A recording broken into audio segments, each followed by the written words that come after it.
much at this stage of the game, and unfortunately, when you look across the board, apart from the 80 carry position, just not small leads, massive leads for every other member of the Buffaloes. This is a point in the game where you have a 10k gold lead, you have a Mountain Drake. It feels like you're not taking Baron because there's maybe some small risk of it getting stolen, and you know you don't need it to end the game. And with picks like this coming out, immediately Thresh is going to get deleted. That may open up the Baron. Big Koro going to grab the kill with the ulti there.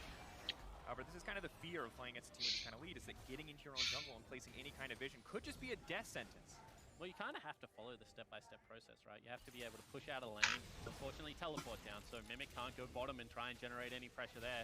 Okay, are they showing on side lanes? Well, sure, one person showed, but two people is more than enough to take down Rogue at this stage of the game, and you can just see, even though Bomber's trying to play, you know, as safely as possible, when you're this far behind, you got to start taking some form of risk, Dracos, and pulling the trigger on a mid-game team fight against a poke comp, it's just so incredibly difficult to go for. That's why I said, you know, creativity needs to come out a little bit earlier, but unfortunately, they've just been stifling. Meliodas is still going to get hooked up. Now they're going to have a lot of chances there. Meliodas set to fall, will get taken down. Big shutdown going to the pockets of FBI. That's going to be critical, but now they have to defend the mid lane. Zero's backing off. Realma going to take a lot of damage in the exchange. Power shock blast as well. Ezreal ulti. Oh, God! Every time you take an inch, they take a mile. Spawn. You just see they have the answer every single time Bombers ask the question, okay, we got to pick, we're going to start posturing for a fight. Like 3 champions of just significant poke damage coming out. Ryoma, you know, 60 CS and 1-4. This is a guy that they saved counter pick until last pick on red side as well. Having a shocker entrance into MSI and a top side of the map, which was the Bombers' strength. The entirety of the OPL. When are they playing today? Has proven right now to be a liability in game number 1. Obviously have to track whether it's just the first game. Tomorrow at 2 o'clock. Volkan is a rookie, but certainly not promising signs for the Bombers. And, you know, on the flip side, you know, I can do nothing but sing the praises of every member of Fongfu at the moment. Potentially bottom lane, not the case. You have to give a little bit of credit to Rogue, though. These lanterns have saved many a life this game, but sadly that is one of the only silver linings on an otherwise very dark cloud. When the map is dark and you're a Thresh going on one-man expeditions, you die a couple of times, Dracos. Unfortunately, that's just the case. When you get a camp of a mid-jungle as hard as FBI and Rogue did, the fact that, you know, they've come out with any form of advantages, I think is a pretty big deal. But at the same time, well, the Buffalo lineup hasn't really looked pushed at any stage of this game. You know, every turret is still up. They lost an Air Drake, but it was a choice that they made to trade topside. Really seems that they have dictated like most areas of this game, and you know, the control aspect is what is impressive about this lineup. Once again, they're quick, sure, 27 kills in only a 25-minute game, but they haven't really done anything all that cheesy to me. It's just been very good, quick decision-making time and time again. And the way they've been using thus far was fantastic. Built so many of those leads. Meliodas, once again, 4-1 of 14. Only missed out on a single kill. Otherwise, has been a part of everything that has happened on this map. We had high expectations for him coming to the group, but even higher expectations for Zeros. But this has been the game of Meliodas, the chance for him to show off on this international stage. And you know who's sitting backstage, just, you know, rubbing his hands together as Incure, you know, big Karthus, big Kindred player, would be looking at some of this early game thinking, do I have to change up everything? How do I keep my lane safe as I play for my farm? FBI now in big trouble. A lot of damage. Once again, Lantern. Ezreal ulti not going to connect this time around. FBI will heal up nice and quick on that wave. Will not be enough. They find another one. Balkan on the flank. This is the creativity you talked about, Spawn. This is crazy. Holy shit. What's my volume way different now? No, Let's turn it down a bit. There you go. Just the trinket. Yeah, and step by step, they're just following the playbook. Okay, now we finally got them all showing in lanes. We know that they don't have any topside jungle control. Let's two-man Baron. Let's keep them out with the other members of the comp. And unless this Hecarim can get in, it's going to be very difficult to steal. Can't walk through that path there. Trouble Bubble just remains on the ground. Will now start to speed in, trying to take out the Zoe, but it's picked up the Trouble Bubble right as it falls out. Balkan just deleted instantly. Big fumble there. Now the Baron's going to go over. No chance to steal it. Thought the Sleepy Trouble Bubble was gone, but it was lingering there just long enough to take him out. And you can see that, you know, the setup is good from Fongfu. They've got complete control of topside jungle. They send 2 members to go find the jungler of the Bombers. They just don't let him in. You can see, you know, Pallet and Null corralling the lineup. If anyone else gets close, that's fine. You just cannot allow Balkan into the pit. They're able to take him down, ult into a wall. A little bit unfortunate there, and Meliodas and Zeros pick up the Baron buff. That means now they've got a poke comp with Baron buff and about a 14,000 gold lead. And you can see disappointment on the face of Balkan. He knows it was a mistake. And of course the game...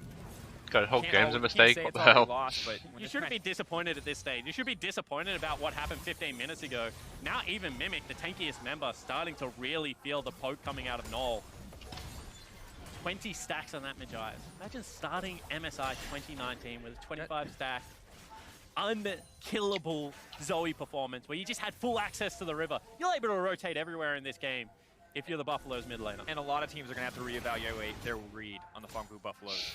You know, what we saw in the finals, what we saw in their season was a lot of utility in the mid lane, a lot more carry, a lot more focus on the top side. But this game, the Zoe, benefiting so much from Meliodas' early pathing. Null is absolutely taking over and proving he deserves to be in that discussion. Jarvan now leaping forward. That's going to be a beautiful wombo combo. Rogue in trouble, cannot save himself with the lantern. Zero's going to grab one kill. This should just be it. Pallet taking him down. Now there's going to be one more kill going over to Zoe. Ezreal leaping in, trying to shred through Mimic, but Mimic running for his life. May just buy a little bit of time. Baron recall coming in from the Jace because he can TP right back. Ooh, not quite able to land the Mystic Shot, but Spawn, this should just be it. Double cannon minions, all of Funku Buffalo moving forward. The Bombers 17k down in this game. Funku Buffalo on the road to finding their first win here. A last desperate stand as FBI steps forward, but the last tower remaining.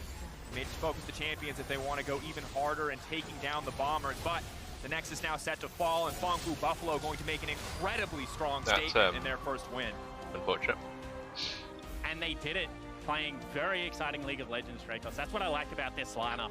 You know, double Scuttle Crab, early ganks coming out of Meliodas, and then just heavy trading in all lanes, creating that volatility that they like so their jungler, who is much more experienced in these situations, is able to take over the map.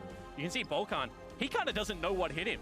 This is a guy that was able to dominate his domestic region as the best jungler, but comes up against this group of jungling powerhouses and failed the first test, I would say, in a pretty spectacular fashion on that Hecarim, one of the strongest picks to watch on the current patch. But really, across the board, you just got to sing the praises of this team that's taking a bow in front of you. They really did play a great brand of League of Legends. It was, I mean, fantastic to watch, and I don't think you can have a stronger opening statement than that one. And one of the strongest points, two of the strongest points for the Bombers, we talk about that top side, are just taken out, are just completely obliterated. And Jace pop, you can go, okay, yeah, we kind of expected that. But the performance from Meliodas was out of this world. Yes, Jarvan is expected to impact the early game, but that was above and beyond. Yeah, and you have to say that, you know, Mimic a couple of times got close to kills, but I think what Zeros always knew was that Meliodas had the quickest way to his lane. So if ever it got down to, you know, if a jungler impacts us, there's going to be a kill, Meliodas was just going to be there first. And then, you know, if it is a 2v2, well, we have full river control. Null's going to get there, you know, before Ryoma is even going to leave the lane, because Ryoma was having a shocking time after the early camp. So I think that they just knew that their tools were so much better equipped to deal with that and able to put the pieces together, whereas, you know, it looked good in bottom lane, but flip side of the map, weren't really able to get all that much done for the Bombers. So I think that, you know, maybe the level or the intensity of the game just made them crack a little bit under that pressure. And I mean, it's an explosive opening, no doubt, but the man who got it all started will be your player of the game, Meliodas. I'm shocked. From minute one, it felt like this man was everywhere on the map. Well, let's take a look at what happened at minute one, right? Because they invade bottom side. They get full top side control, and then he's just everywhere. He's already burned a flash at this stage, able to impact this bottom lane, picks himself up a double kill. He just had eyes on every part of Summoner's Rift from so early on. And this is those situations, one or two of those moments where it felt like Bombers were so close to finding a kill and of turning this into at least a 1-for-2 against them. And once again, so many low health bars, but Meliodas is here every single time one of the Bombers members wants to find an individual outplay, wants to find a greater advantage, and just takes it away. Quick spear stab, and that's all it took. And he really turned the river into his highway. You can see multiple times this game.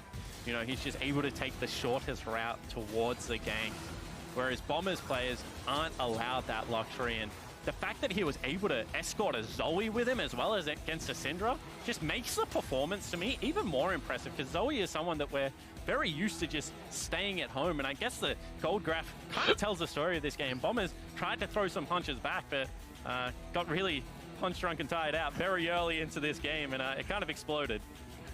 And just, you look at the charts and you can see where a lot of that pressure in the early game, where that camp really paid off, because we know what happens. We've all felt it, we've all experienced when a Zoe takes off, and you can see it here in this game. Once the map finally did break open, we said, hey, maybe this is an opportunity for the Bombers, but they were so far behind that that Zoe was ultimately just too much. So many Sleepy Trouble Bubbles hits, so many perfect Paddle Star follow-ups, you know, around creeps or with a Summoner spell to back it up, stolen there.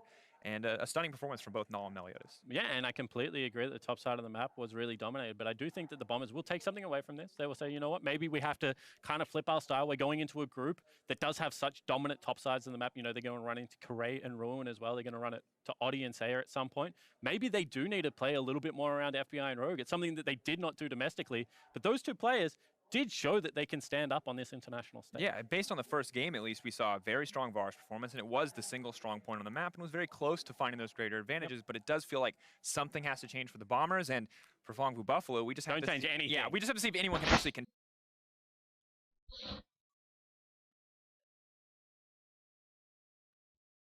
test them. Now we're going to be taking a break, but when we return, we've got Fenerbahce and Isurus Gaming squaring up for Game 2. Don't go in. 1907 Fenerbahce. 19%.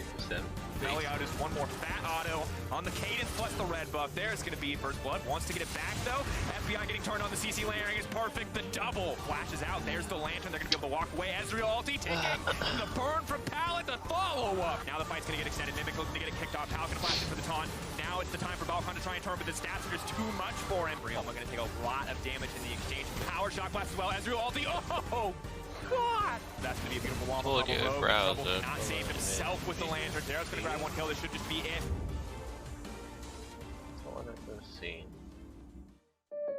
So Josh, you going for our Drive Safe and Safe discount? Yep. Using the app, driving safe. You wanna go? You wanna go, bro? Hey, do not mess with my discount. Woo! You can save up to 30%. Let's go! Nice to meet you. Go get him, Tiger. Sounds like you've got this. Yeah, definitely. Get a discount up to 30% with Drive Safe and Save from State Farm.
How do I add, right?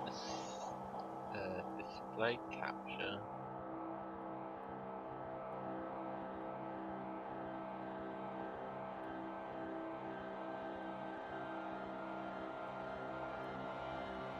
No.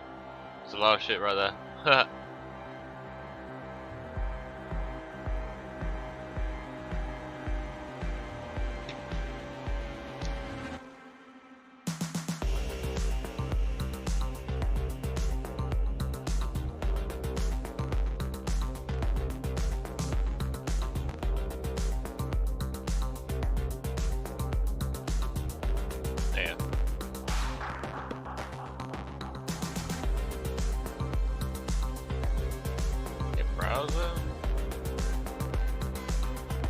Nope.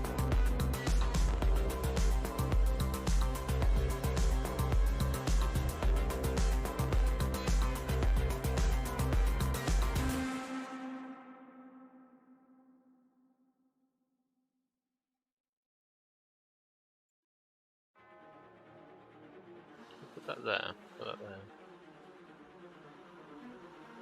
I can go back there. Trying to get fucking what's it in the stream.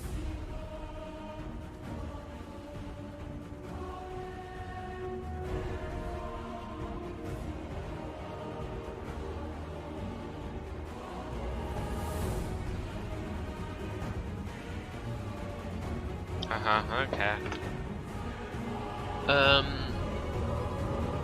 Media tools.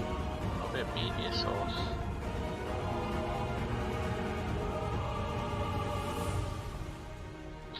I want to display capture.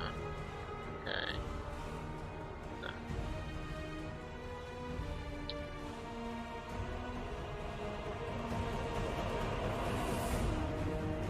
I might record that as well, actually.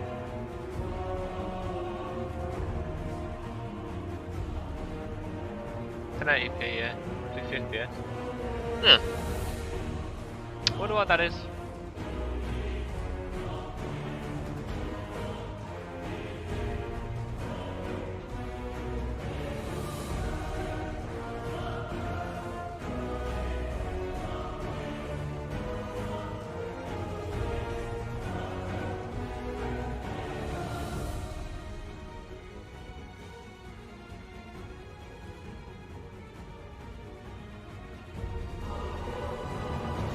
Wait, does it tell you how many people are in the chat?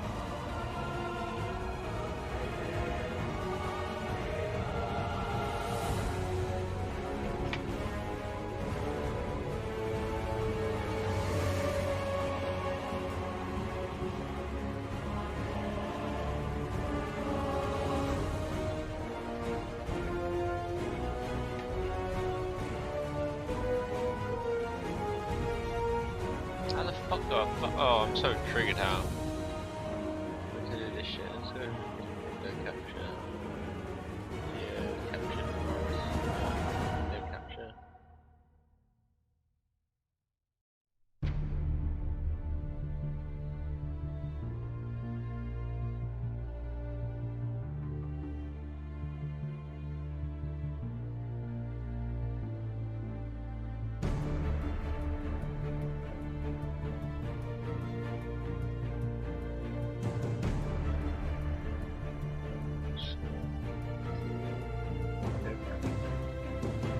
Browser.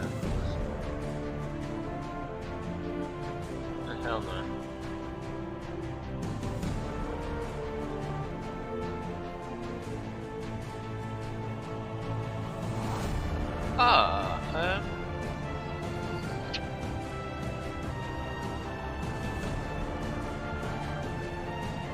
If I go here, then go.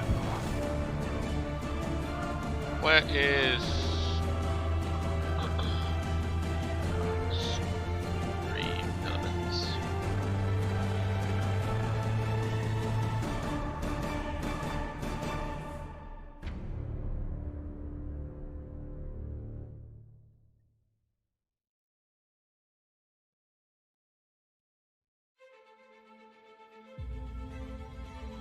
Got an idea.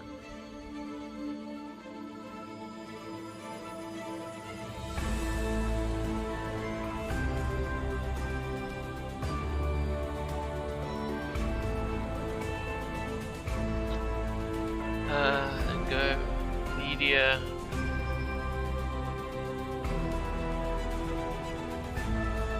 Can you not do media on this? Man. Overload the dashboard.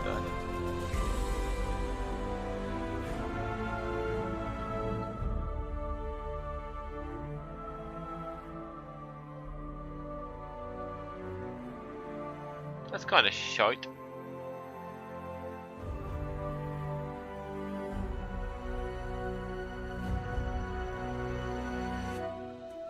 They used to make it so you could have, probably on Twitch.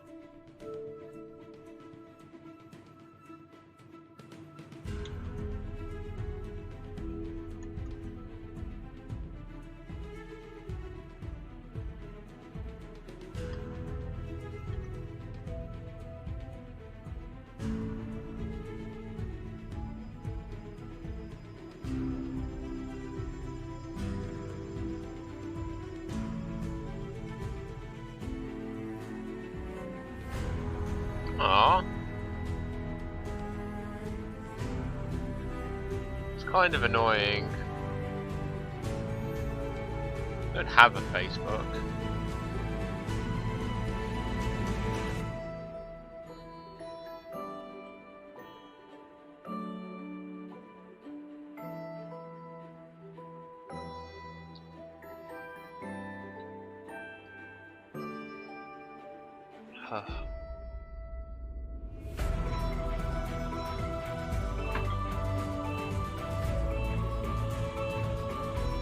I just want to fucking add this to my stream.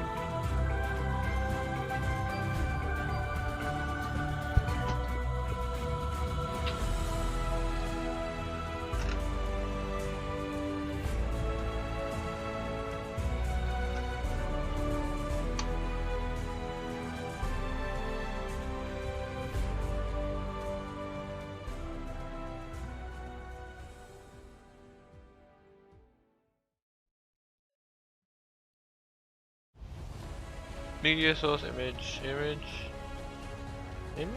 maybe? Hey everybody, No. welcome back to Vietnam. Here we're in Ho Chi Minh City for MSI 2019. I am joined by Meliodas after their huge victory over the super team Bombers from Oceania. I have to ask my first question, what an amazing game. How does it feel to get such a victory in front of your home crowd? Chúc mừng bạn rất nhiều vì đã trong chiến thắng lần này ha. Thì bạn cảm giác như thế nào khi đã chiến thắng ngay tại chính sân nhà của mình? Em cảm thấy rất vui khi chiến thắng ở sân nhà của mình. So he feel really proud of winning like the very first. Oh, fuck it, never mind. Put some YouTube on.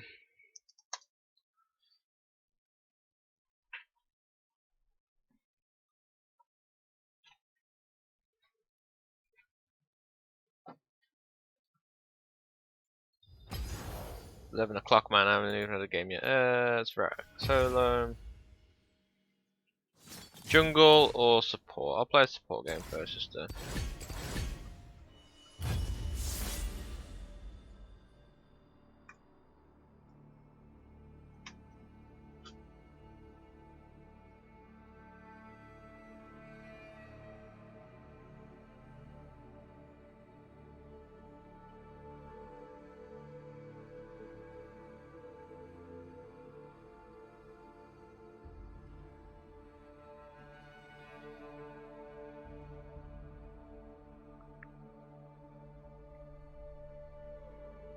Does he even play him?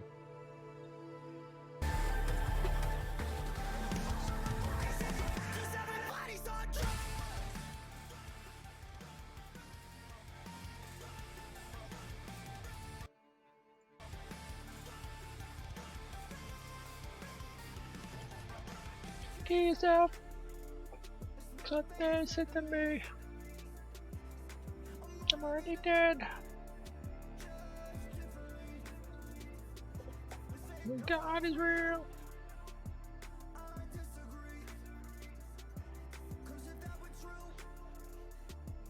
Can we don't be free?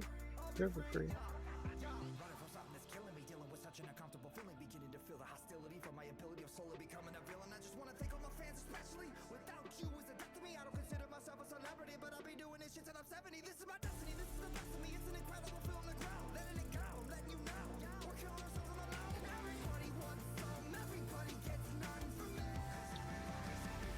Everybody's on drugs.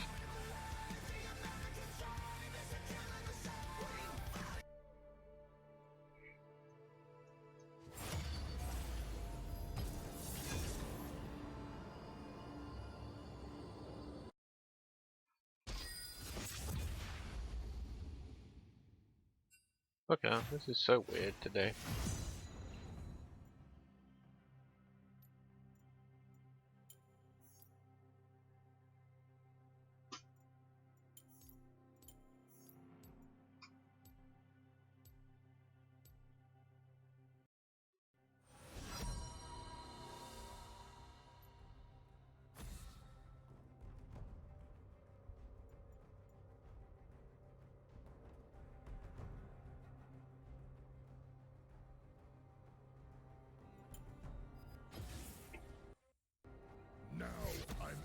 Where's the fucking MSI?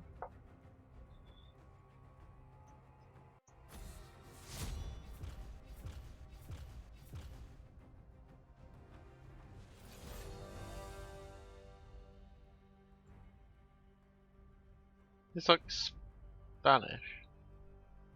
Yeah. I cannot watch that shit. Where is it? I was on it like 2 seconds ago.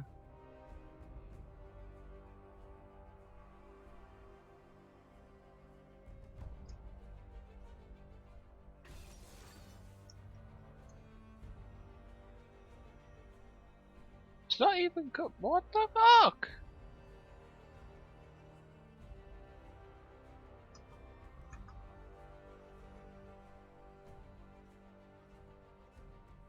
Lolly Sports. There you go. Group stages. Thank you.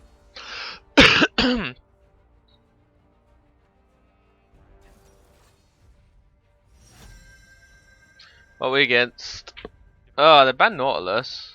Well, we got bottom. Blitzcrank. Yeah, fuck it. I'll play Blitzcrank. He's super easy to play with. Green, Aftershock, Shield Bash.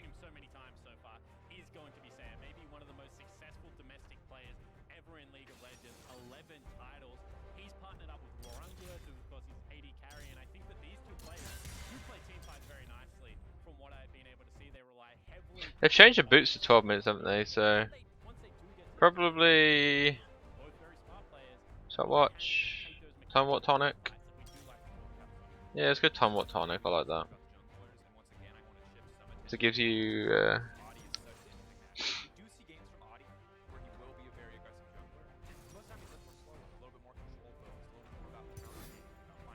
No, I got everything fucking running in the background as well. Fucking Steam can fuck off. Discord can go away. Twitch can. I could have actually just put a fucking Twitch. Oh, I'm actually trolling. Never mind. Exit.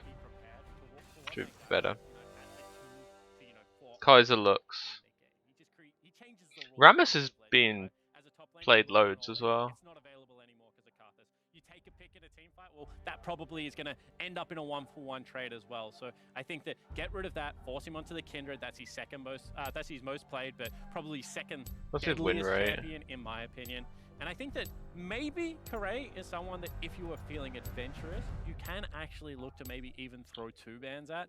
Has very heavily played around those 2 champions. Try and get him onto a team fighter like Sejuani. Change his role on the lineup, I think, could be a good strategy for Isurus coming into this game. And see what the next option is, because we have seen the Talias you mentioned, and I want to know if maybe he will go for something like the Sejuani. Of course, we saw it buff this patch, combined with the Cinderhulk buffs coming through. There's a lot of speculation that this could be a very new, very premier jungler. For now, it's been sticking kind of to the things that were good on 9-6, that were good in the playoffs meta. We saw Hecarim, something not quite every single game, but was showing up a lot in playoffs. And the Jarvan, which is, you know, it's an Alawi support. Kind of the best go-to jungler. Klepto Alawi support. Yeah, I certainly agree, and I want to track the pace of this game coming in because I think that you know, we just saw a pretty electric group coming out, game coming out of the Bombers versus PVB. I think that game was played purely on the VCS kind of timeline. It was very quick, but I think that both of these teams at times can have the at least I'm not against looks. You deny the darkness in your soul. You deny your power. Increasing those small increments. Someone been on my account? No. It seems so loud. Kind of a solid player for him. Completely different monster. Does not play tanks. Is going to put you on the clock when he takes something like Kale, something like Gangplank. A little bit more of that scaling flavor. I want to see kind of how Bugax responds to that with his champion pool. And of course, Bugax, I feel like if anyone's going to match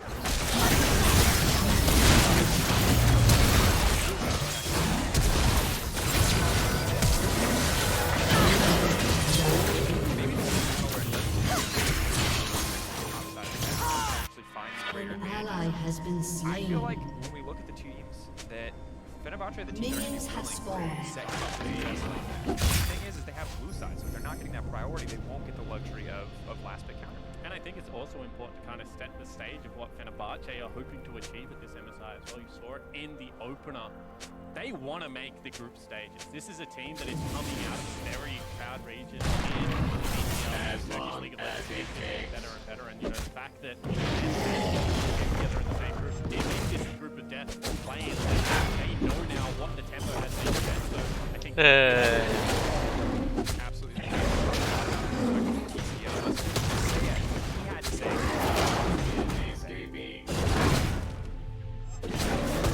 We got a kill. Oh, the Kaiser. Yas. I think we're the strongest teams in the tournament, but it's going to be really hard to beat the other teams, especially White. I think it's going to be super easy, but it's going to be fun, especially the first day. There's so many games on first day, it's going to be brutal. Not sure what I can do.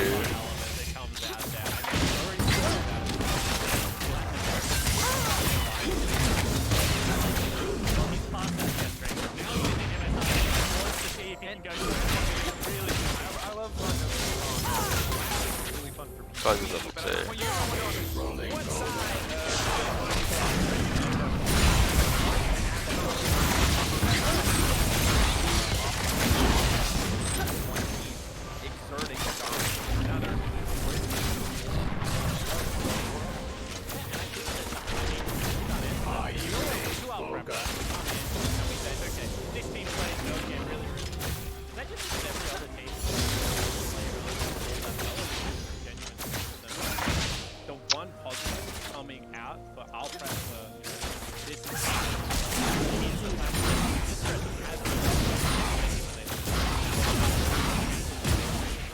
I'm really confident that this team, prep-wise and mentality-wise, is good enough to be able to take it to the regions like BCS, like the team.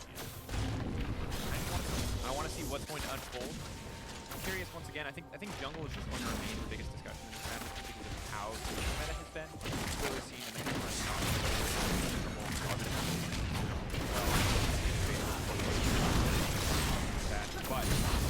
This is so dumb. I hate Alawi.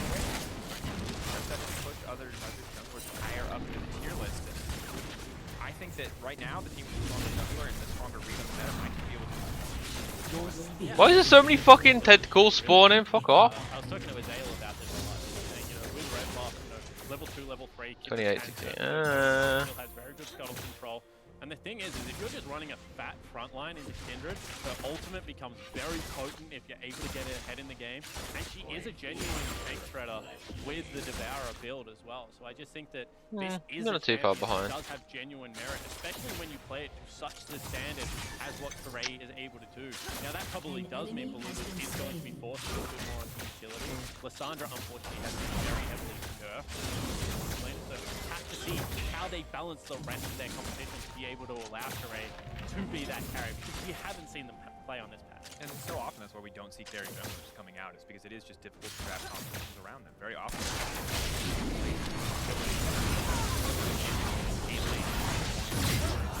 So much. But just generally outside of one or two very creative Sejuani top games, Sejuani support games across the last year has just been exclusively for the position. Want to see what it's going to happen here. Fenerbahce on the blue side as we get picks and bans. Gaming on the red. And now we get to see some of our theories. Will the jungle pool be contested from Kyrie, or will Adi give him what he wants and try to go toe-to-toe with Kyrie's comfort picks? Where will the focus be for both these teams in the draft? For now, the Jarvan taken off the board, Kyrie.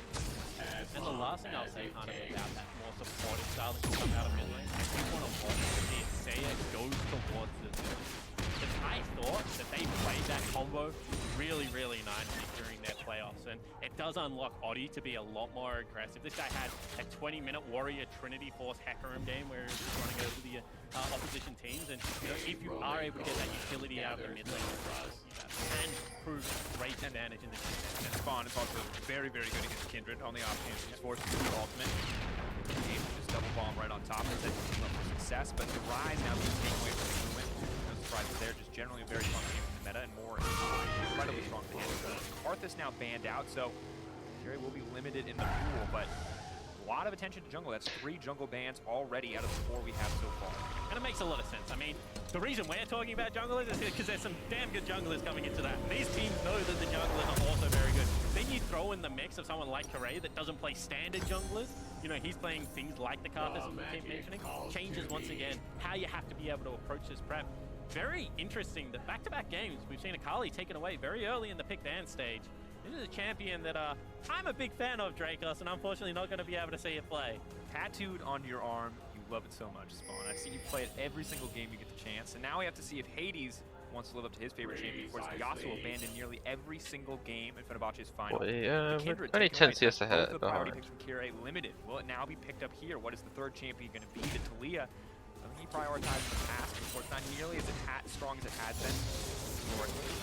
I do want to point out this is the second time we've seen a team that has both the MVP and the rookie of the split on their team in Correa and Balulu for Fenerbahce. And so many times, that's a Nautilus. We'll get to that in a second. I was going to say, so many times they just take Ruin's pick. How has this been away for so fucking long? Nautilus, however, is a pick that we must talk about because it has started to rise in solo popularity. It has seen a little bit of mid lane play as well. That fuck off. I think more likely going to go support just because the amount of utility it has is incredibly high. And it's certainly one of those ease of execution, you know, team fighting champions that is so popular. Pass support is so much value to our rocket on every single member. Team so much CC on this champion, and now Heckler and Aurelia.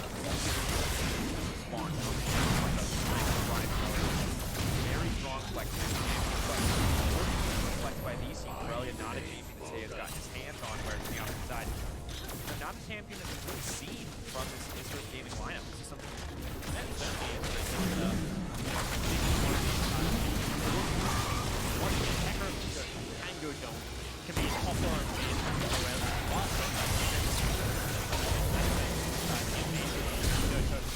If you do have a Zen 1 jungle, all of a sudden you've got some melee top side of the map, Zen 1 is to be able to play around. That is quite potent. See whether that is something they're interested in going for. Now we have to wheel up, and I feel like most likely fuck off. That hit that shit. Anytime we hit a new patch, new teams on stage, flashbacks, I wonder if they'd be willing to flex it. It seems unlikely, but now it does feel a little bit more committed, at least to jungle Talia and the top lane Jace. Would still be surprised, but the Galio maybe a little bit further in draft than we're used to seeing.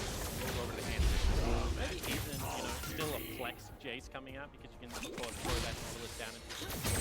So given the fact that Talia jungle does AP, you know, still able to get that balance and stuff like that. It's so true, but this is the best and worst we've got this year in Legends, especially for anyone can go anywhere. Anyone can go anywhere, and it's wonderful, and also if anyone's out there on the call.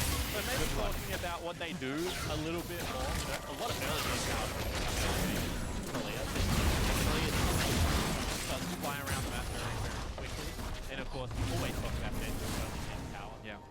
Very oppressive champion when you play against at the highest level. So I think, you know, a lot of early game flair coming out here from the Fenerbahce lineup.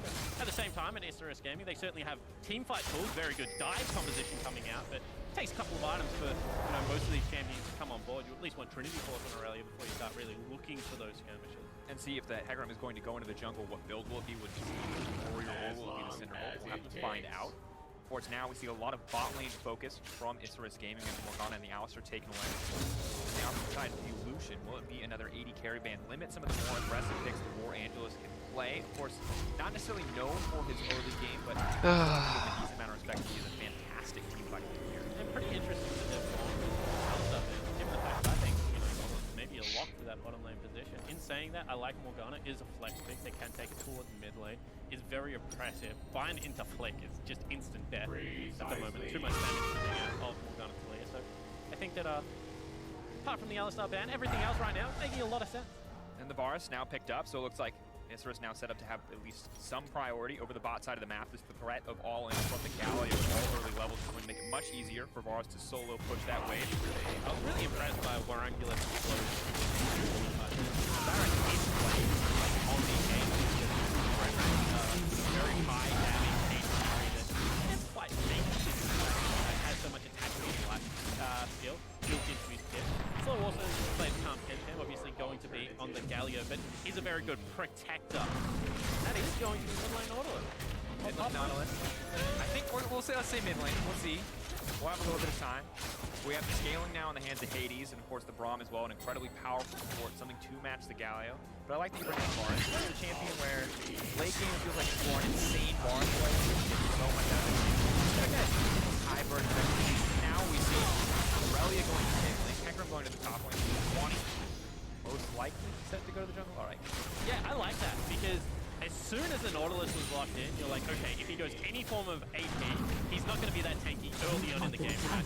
And all of a sudden, the full AD stack doesn't make all that much of a difference if you're looking at it. Fucking allow, he's so fucking irritating. Hardcore, pure tank that's going to come out instantly. I also think that they should have some good pressure coming out of this mid lane. And yeah, let's talk a little bit about mid jungle right now because this is terrifying. Because whichever one gets the edge in the 2v2, it feels like the lane instantly ends because the synergy between Sejuani and Aurelia is crazy. But the thing is, Nautilus Talia is also insane. The Nautilus hook pulls them through the field. I mean, there's so much setup CC in any Nautilus lane. When you're so mobile and you got to stand in the middle of the creep wave to clear the creep wave, I feel like you're begging to be ganked by the Sejuani if that's how you want to play the lane. Spider not your way out. We're gonna find out. First, Nautilus is Doinby plays like so. I'll get out in front of it. So Doinby has played crazy things like Banner of Command. Nautilus is also very impressive for the longest time. Thank goodness that item is no longer in League of Legends. But an exciting comp put together. Oh my fucking god! I missed the wall. I do favor Isra Gaming flat up. I just want that to be on Reckless Rector. See where the what they drafted in Hades. Hades was a bit of a. Why is she? In their game in the final course, incredible bottom lane. How he does it. Looks all cool. Isra gaming on the red, ladies and gentlemen. For our second game of the day is Mark Arby.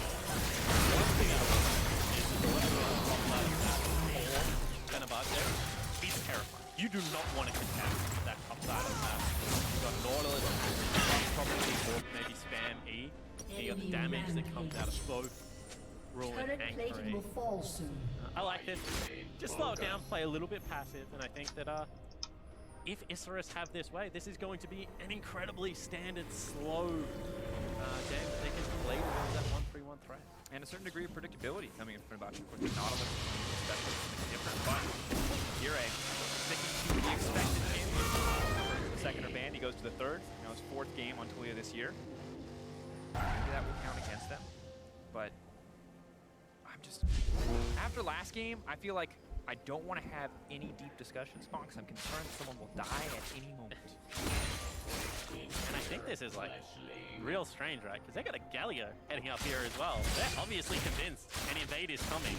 And I'm not so sure because right now you can see Kare is on the bottom side of Summon's Rift. We're still stepping forward though. Nock knows that there are no dashes here, knows that he can just sit on the edge of his range and he's fine. Slow, you need to go bottom lane. Well, at least I think that's where he's laning. Wait. Alright. I think in yeah. If I'm correct, he responded not to you call it a walkabout. He's going on a walkabout. He's having a good time now.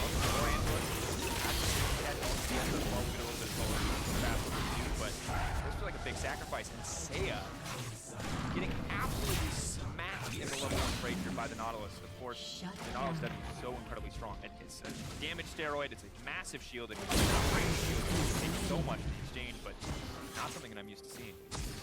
Yeah, certainly isn't. And a bit of a strange pass coming out here from Oddie. Enemy sticking towards the top side full clear. You can see Kire matching it. Hop in on the bottom lane. Braum having to step forward 2-3. Nope, going to instead turn to War Angelus, try to extend the trade, but a positive trade in the favor of Fenerbahce, using the XP advantage they have currently. And Dracos, experience is one of the most important things early on in the game, and the fact that Slow went on that walkabout you talked about, not able to pick up level 2 and just gets jumped on. And I think we have to give them the benefit of the doubt. There must have been something brimming, prepping, leading towards this tournament. They expected a late invade there. They expected more members to show up and contest with this Talia, but at the end of the day, that kind of aggressive movement and maneuver does not cost a lot. False sense of security here. Ruin in trouble. Okay, now 7-4 flash in. The Q flash going down, trying to flash out. You're right, though. Lower and lower. First blood. Dropping for Fenerbahce. Ruin playing that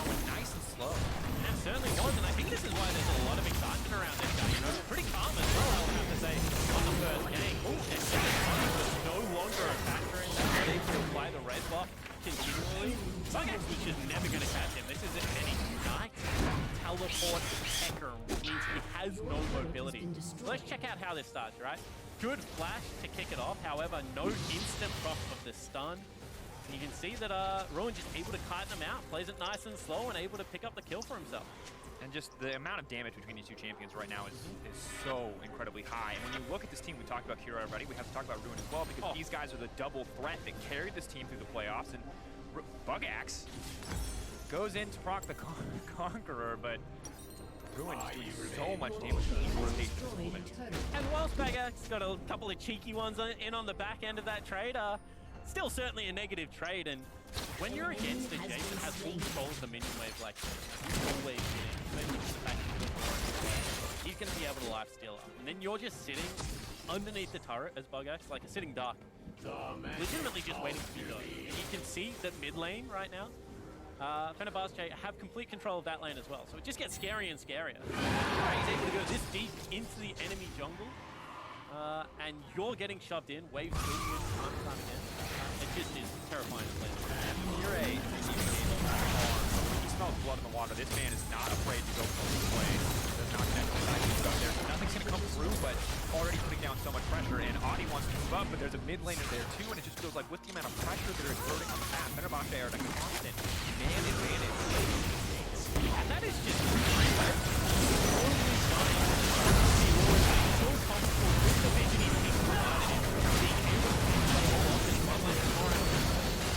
What the fuck got me? Look, oh. He's still with the heal available. They opt not to extend the play. It's going to be Flash. 3 summoners traded for 2, favorable for instance in the end. But once again, this feels like another one of those games where, you know, top lane's an absolute train wreck if you're Isurus Gaming, and bottom lane, like, yeah, you want to trade. Like, you got an additional summoner spell? Well, they took 2.5 turret plates top lane, guys. We kind of need to get some more out of our bully lane than that. And I think Observer's highlighting the gold difference there. Yeah, that's massive. That's serrated dirt, directed daggers. Bugax gonna run Abby. Oh, get him! Gotta take it back. More Angelus for president. He's bringing the game back. That's actually really important because there's a lot of experience and farm sitting on that turret, so the fact that he was able to pick up the snipe there, it was still available, and Hades obviously just didn't think it was going to kill him. This is a lane that I think now has so much impact on the map, however. Hold that thought. They're going to get locked up. Chain CC, the flash forward. They're trying to make it out to safety, trying to turn this play immediately. He's going to ult. Now the follow-up is here from Audi as well. Bolu in trouble. The stun's going to come through. They're going to turn this one beautifully. Well played by Seiya and Audi. It looked like a death sentence, but they managed to make it out. So damn aggressive from the mid laner of Isurus Gaming. Just able to turn the gank instantly. That's what I was going to say. If he can get mid lane priority, all of a sudden the turret dives that were under threat for Bugax no longer available. We've seen Isurus Gaming lean heavily on their mid lane and almost to a crush point. You know, the fact that Bolu is playing this as one quickly they applied that Sejuani passive. And a good look overall, confidently in a tough scenario. Instant. Double kick for Audi is huge as well. Audi also now up available, and take a look at how this plays out. And it looks like it's going to be a perfect gank, and all of a sudden, if you trade, you start scouting whether you can look for these plays. You see the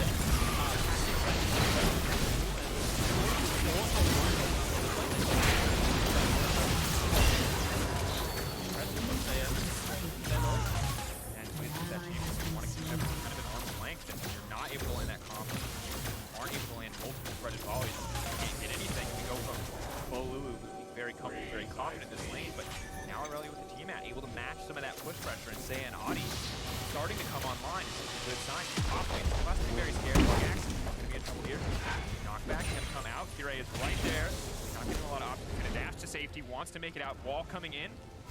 Kira not going to follow though. Bugax is going to make it out to safety, but has to give a lot up in exchange on the play. And you can see that Bugax is just right now trying to lose as little as possible. So you see, going to be an Infernal Dragon traded from Isurus Gaming, but I love the pressure coming out from Ruin. We said that he can play weak side. Well, he's showing right now a very good strong side performance. Is potentially going to take another plate and a half off that top lane turret. And this is starting to become a pretty devastating top lane discrepancy. And you start to see why so many teams banned Jace against 1907 Fenerbahce in the regular season and in the playoffs. Everyone can be terrifying. He can be this, you know, top lane carry threat. Jace is one of those champions that theoretically players they are the best in this game. Definitely asserting his dominance above. And on that KCG is flawless. Not gonna save him. Hades taking out once again. Yes, for finding everything, including the kitchen sink. You say flawless KCG. I'd say probably, you know, if you look at how they overlap, a couple hit at the same time potentially. Too much wow already. Give him the credit. But at the same time, you see more pressure being exerted bottom lane. So all of a sudden, it's like 1 versus 2 lanes winning. Turning back slow, needs to be careful here. One more auto is going to stun him up. Kira trying to find something, but the creep wave is there to block, and War Angelus is just unconcerned. Careful. Oh no. Empowered auto going to do it in the end. Ruin absolutely cleaning up in the 1v1. He certainly is, and he's like, can I catch him without burning the flesh? In the end, just extends the summon spell Kratos. But this is a decimation from Ruin. He can nearly take that turret. It's going to have to be a second teleport going up here. 2 levels already ahead. Oh, fuck me, I tried flashing that shit. Is the same level as Oddie. This is not a good situation to be in as his top laner. Not to mention all of the items stacking right now in the Jason's favor. It's not going to get any easier. I don't think he's going to get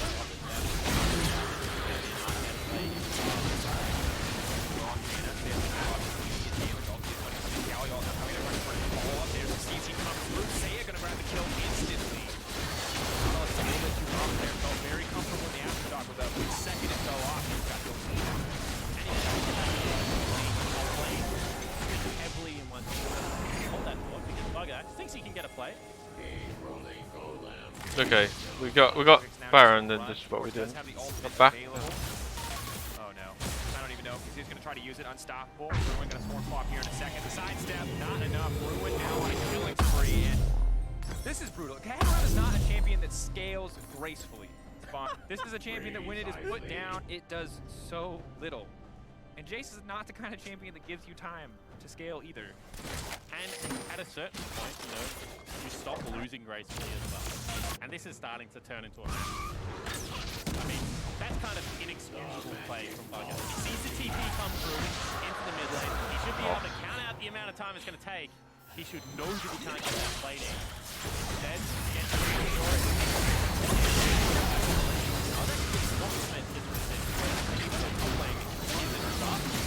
You know, mid lane, certainly going into Australia's favor.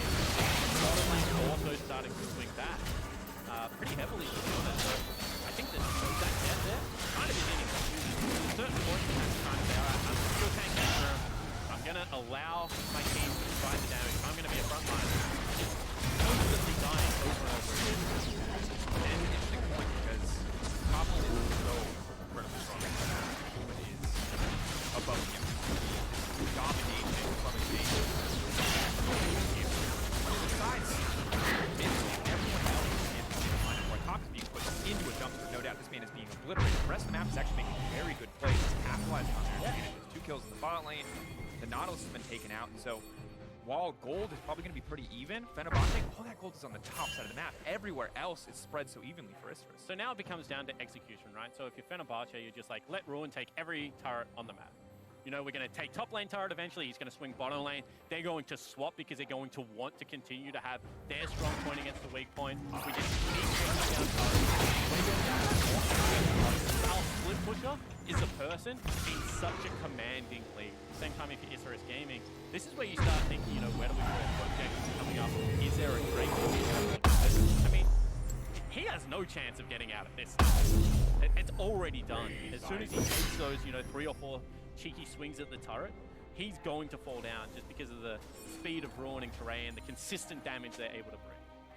See Ruin on the screen, very calm, very composed, very collected. And the gold slightly in favor of Isthras, all things considered. Once again, Jace can still kill anyone in a 1v1, but the gold much more evenly spread on the side of Isthras, and you have to wonder if Isthras starts to force for these bigger objectives to try to get things in their favor, because they do have enough immediate CC that if Jace is ever caught out, that even gold can turn into a very Isthras based fight.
that's coming out from Isurus Gaming, and you know, always that threat of a dive when you have slow there with the flash taunt available, as well as Oddie's ultimate still up. Be careful though. Kira to the top side, they have the Herald available. They can start to break multiple towers. Kira is opting to back off. Saya just playing forward in this matchup. Not looking to dive, I think, on his own at this stage. On the way from Nautilus to get that fight game. With all the members they have on the bottom side, free to step up, free to threaten here, free to take at least that one tower flip. You can see Kiray now hovering that bottom side. At the same time, even though equal numbers top side of the map, Ruin just has a field day. He's 40 CS up, you know, pretty much full item ahead. He's a 9.5 ahead, in fact. However, top lane is now coming down. Audie's here as well. They're going to find an instant kill. They have to be careful, and Power Shock Blast connecting on Saya means that fight is over. They need to back away. Audie now on the retreat, finding the stun, and just simply backing off. Hecarim is here, but Bugax, I think you just need to get back to the top lane and farm. I guess that kind of answers our questions, however. Is Ruin strong enough that he's going to be able to deal with this Aurelia? Well, they've dropped the Rift Herald. They're looking to break mid lane turret.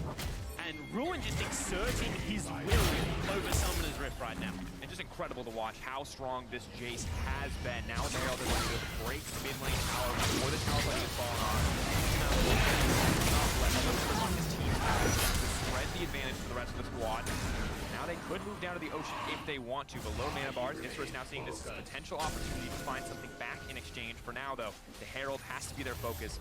Go for it, find the second shard. And you can see top lane that whole time was building. Bugax's pre-wave is pushing in. Ruin's going to get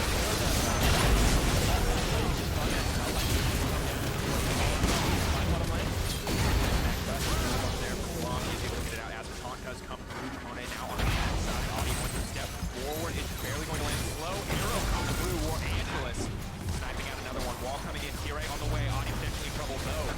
Not going to find the knockback side. So will not find purchase. So Audie will be able to walk away. Kiray here as well. Bot lane so incredibly close. Audie coming. Rinse for Kiray. He has the advantage for Audie now on the way. And no ultimate 20 killing smite there, but Audie can just back off. I wonder when Fenerbahce finally did go to the lane spot. You can see Jace heading towards the mid portion of the map. Would like to see the Jace try and open up that last turret, because you can see that Morongo. Oh my god. That was fucking harder than it should have been. To the turret as much as would have liked, but has been able to be impactful in the lane. It still is only 2,000 gold, and I would say majority, if not all of that, still held on Ruin. So they need to be careful on how they swing the strong point of Fenerbahce around the map. Isurus Gaming still certainly have tools. It will be difficult, however. You mentioned before, Well played, boys. Nice to come back. No problem, bro. Stay for the next open. This is such a powerful Jace, and now the free boots have come through as that well. was spicy. No one can be left alone in a side lane, and most of these champions are not, if they ever go in, don't really have a good way to get out, so have to be very careful about playing up against Ruin, about letting him get anything done on the map. For now, he will return to the top side. They are going to try to find a pick. Japone potentially caught out here. Can leap back to Kiray, slow stepping forward, knock back to the team, but the taunt will not connect. A lot of damage there onto Audie.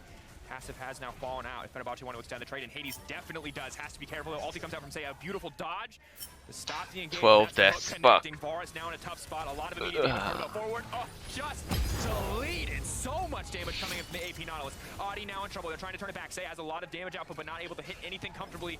Maxed range hook means Blow Lulu is going to grab yet another kill. Kiray, that fucking Nautilus, man. Ugh. Proto belt. For a bit more pressure. Hades, a bit cheeky to step forward, but unconcerned. And meanwhile, on the top side, Ruin is activating his stopwatch for no reason, but doesn't really matter because he's still going to run in and just smack him in the face.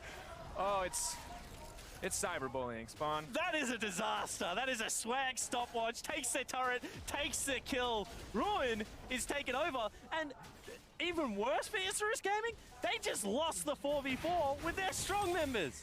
This game has very quickly got out of hand. Now a 4,000 gold lead. And the swag stopwatch just caps it off for me, because you can't feel good about any portion of this game now if you're Isurus. We'll give him the benefit of the doubt. Swag, sure. Got him. Good escape here. I was nervous when that seismic shove hit that the taunt might connect, but very slow, patient fight from Fenerbahce, and you can see Isras Gaming just aren't ready for a re-engage. Yeah, and this was really nice out of Hades, because if that ultimate lands, say Where's starts Twitch resetting, Where's my Twitch the app? strength of this Nautilus, certainly seen. That's a one hit. So able to get the full combo out, and it looked like they would be able to turn it back, but just no options here. Take another look at that stopwatch, shows off his bling, and then still goes for it. Misses every ability as well, and then just whacks in. Hammer form, baby. To the sky. I love it. Hit him with a thundering blow. And we've got a note from production. Boogax. Apologies to all the Latin American fans. Not Bugax, Boogax. We got it. We always do this at plans. We always miss one. Oh, it's we practiced Japone. Yep. We missed Boogax. We got him. Boogax getting blasted. Sorry. Yeah, it feels even worse now. He stopwatched in front of you. The casters can't say my name correctly. I'm 0-4-0. This is a game that Boogax wants to forget real quickly, Dracos. We have time. Plenty of games today. And of course, things getting scarier and scarier. Bolulu was getting picked on to a certain degree in the mid lane earlier on, but now that he has the proto belt and a few more items under his belt as well, just seems to be getting stronger and stronger. We saw him basically 100-0 for Angelus in the last play. Do I have to log in? Team, Do I really need to log in? Like fuck off Twitch then. I'll keep it like this. Why is it always say 2 likes? Like towards the Trinity Force and then into Ruin's lane. So weird. Gonna happen here though. Has to back off and try to dash, but will dash right into the field. There's just too much damage there, despite getting the wit's end. Still, they want to continue this fight here. Why is League so loud? Hades will get locked out. Good Sound. CC goes Always in, so fucking hard. Boogax gonna grab a kill. Now the retreat. Rando's gonna try to clear out the mid lane, but so many members of Fenerbahce coming behind them. Massive shock blast is going to hit 3. Ruin fearless as he steps forward. Slow trying to find something, but there's the knockback. Looks like they will just pick off Slow. He will be the sacrificial Galio. Taken out as the rest of his team retreats. And Fenerbahce, just now that the laning phase has been broken up, we wanted to see them convert their leads, and they absolutely have. And just a class of Ruin there, you know, looks like he's chasing blindly, and we saw Mimic flash while he was asleep last game. A little bit of a difference in these top laners, just casually sidesteps out of any form of danger there, and will mean Slow falls down. Fenerbahce look like they're dealing with the pressure of expectations of, you know, the Turkish league very well in this game so far. They have built themselves that 4,000 gold lead, and Saya is kind of that shining ray of light, but at the same time, when they bring 4 people towards your lane and trap you in a corner, there's not all that much you can do. This is one of the issues with the matchup between. This is a bad play from Hades. I mean, you kind of hate to see it, like nice mechanical play, buffers, able to knock him back, but you cannot rotate that way when you know that they're trying to answer topside as well. This is what I was talking about from Ruin, just very casual sidestep to bait Slow into his death. So very nicely played from Fenerbahce. Apart from the fact that Hades got caught there, you'd like to see him tidy that up, because against maybe someone like PvP, those little picks start to be a lot more impactful. Having a 0-5 bottom lane, even though you were up 4,000 gold, certainly not ideal. And those little mistakes, of course, that a team like PvP will exploit, and something we have to track in the games to come. For now, very much on the back foot will be a late game scaling threat, but currently, I think mostly on farm duty, may get 1 or 2 flashy plays with a rocket jump, but outside of that, not the guy that we expect to be the big difference maker in the game thus far. Infernal Drake being picked up for this team is pretty massive, pairing it with the Ocean that they already have. You can see absolute control of the bottom side from Fenerbahce. Value Infernal as well. When you look at down the line, there's going to be 4 members building damage stats coming into this game. You know, not a heavy focus on tanks. Still think there are answers for Isras Gaming, however. They have got themselves a very good team fight. They are in some trouble now. Gonna back off, not going to the knock up there. He's trying to sidestep as much. There's just too much. There's too much CC, there's too much damage spawn. Saya does not have the flash, I believe, just a few seconds before it was off cooldown. Could not make it out of that scenario, and now Fenerbahce set up to take this bottom tier 2 war. Angelus can come in. Dash forward with the ulti, a good slow there. Bolulu has been caught out in the middle of the team, slow now on the way in, but the ult just mistimed by War Angelus, and that kind of fumble was going to stop the play in its tracks. Almost the perfect timing, I didn't need but that. Game permanent health milliseconds too early and not able to connect there with the Var Assault. Because you could see Hades was actually going to stay and hit mid lane turret, so that would have been a genuine 3v3 if that CC was able to connect. But, you know, little errors, pressure creeping into Isras Gaming. Like, you throw that, if you're War Angelus, 100 times, you probably miss, you know, 4 or 5 of them at this level. Stopwatch, very easy audio cue to be able to tell when people are coming out of it. But unfortunately, this is one of the fumbles that you do see, you know. one of those unforced errors that cost your team even more. Oh, is that... which means they can't fight back in, a meaningful well. Oh, Blitzcrank. Ew, where's Nautilus? Stall this game out a little bit more effectively. And it does feel like every time Seiya is sitting on a side lane in positions where he thinks he's going to be safe, Fenerbahce is not afraid to burn the I need to change my resources fucking necessary runes to pick up that now. kill to stop Torrelia No, getting I want back to keep in. that, A lot shield of bash, respect that. showed to Seiya That'll across fine. this game once he was able to find that lead in the mid lane. They've now pretty much never given him a chance to use it outside those first 2 kills. Well, the really good thing about Balulu is he just has very easy gank setup. If you are Curé, he just presses R on him, and no matter where the Aurelia dashes around, kind of sucks because he's dashing through pebbles and the ultimate is following him. At the same time, they've isolated Ruin into the Bugax matchup, which means it's just a 1v1. Ruin's not calling for any additional resources, and is 4 items versus 1, so doing fairly well. Pretty easy game to play if you're Ruin right now. Fairly well. I like the soft commit there. He is absolutely dominating in the 1v1 matchup. Later we get though, Hecarim of course going to scale quite nicely. Will threaten some of that backline. I would say no matter how well you scale, you don't make up 3 item deficit. Give him 20 minutes. 20? Come on. 30? 5? Ish? Give him time. I won't commit to a number. It's definitely not right now, as you see massive trade in favor. For Bugax, it's difficult. All right, it never gets better. I'm calling it right now. You're calling it right now. This okay. deficit stays the same. I want to give him the benefit of the doubt. I want to believe that he will make it to that point, but we'll find out. For now, it feels like Fenerbahce absolute control. He is plat 4. Just difficult game to play out. Although Bolulu may just be in trouble. Set up there. Audi going to take the tower. Now trying to find a reset.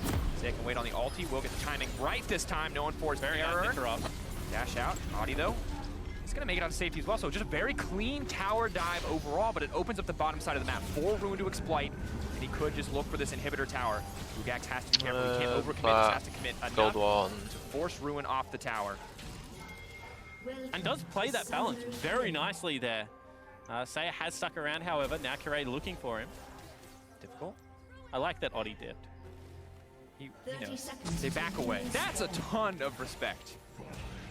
They just thought Audi was still there, I think. Because Seiya walked into the brush and acted as if his jungler was still around. I think that's one of the better bluffs I've seen, because if you dash forward as Seiya there, the pebbles just come out. And you die. And you die. That is a very strong Talia right now. Curé, level 13. Decent amount of Dark Harvest stacks, getting closer to the Hourglass, but also just a Void Staff right off the bat. Not concerned about the Wit's End. And this is one of those games where Seiya's like looking back at the patch where the magic damage reduction got removed from Aurelia's W, and he's like, oh, please, Riot, please give it back. Sadly, no, my friend.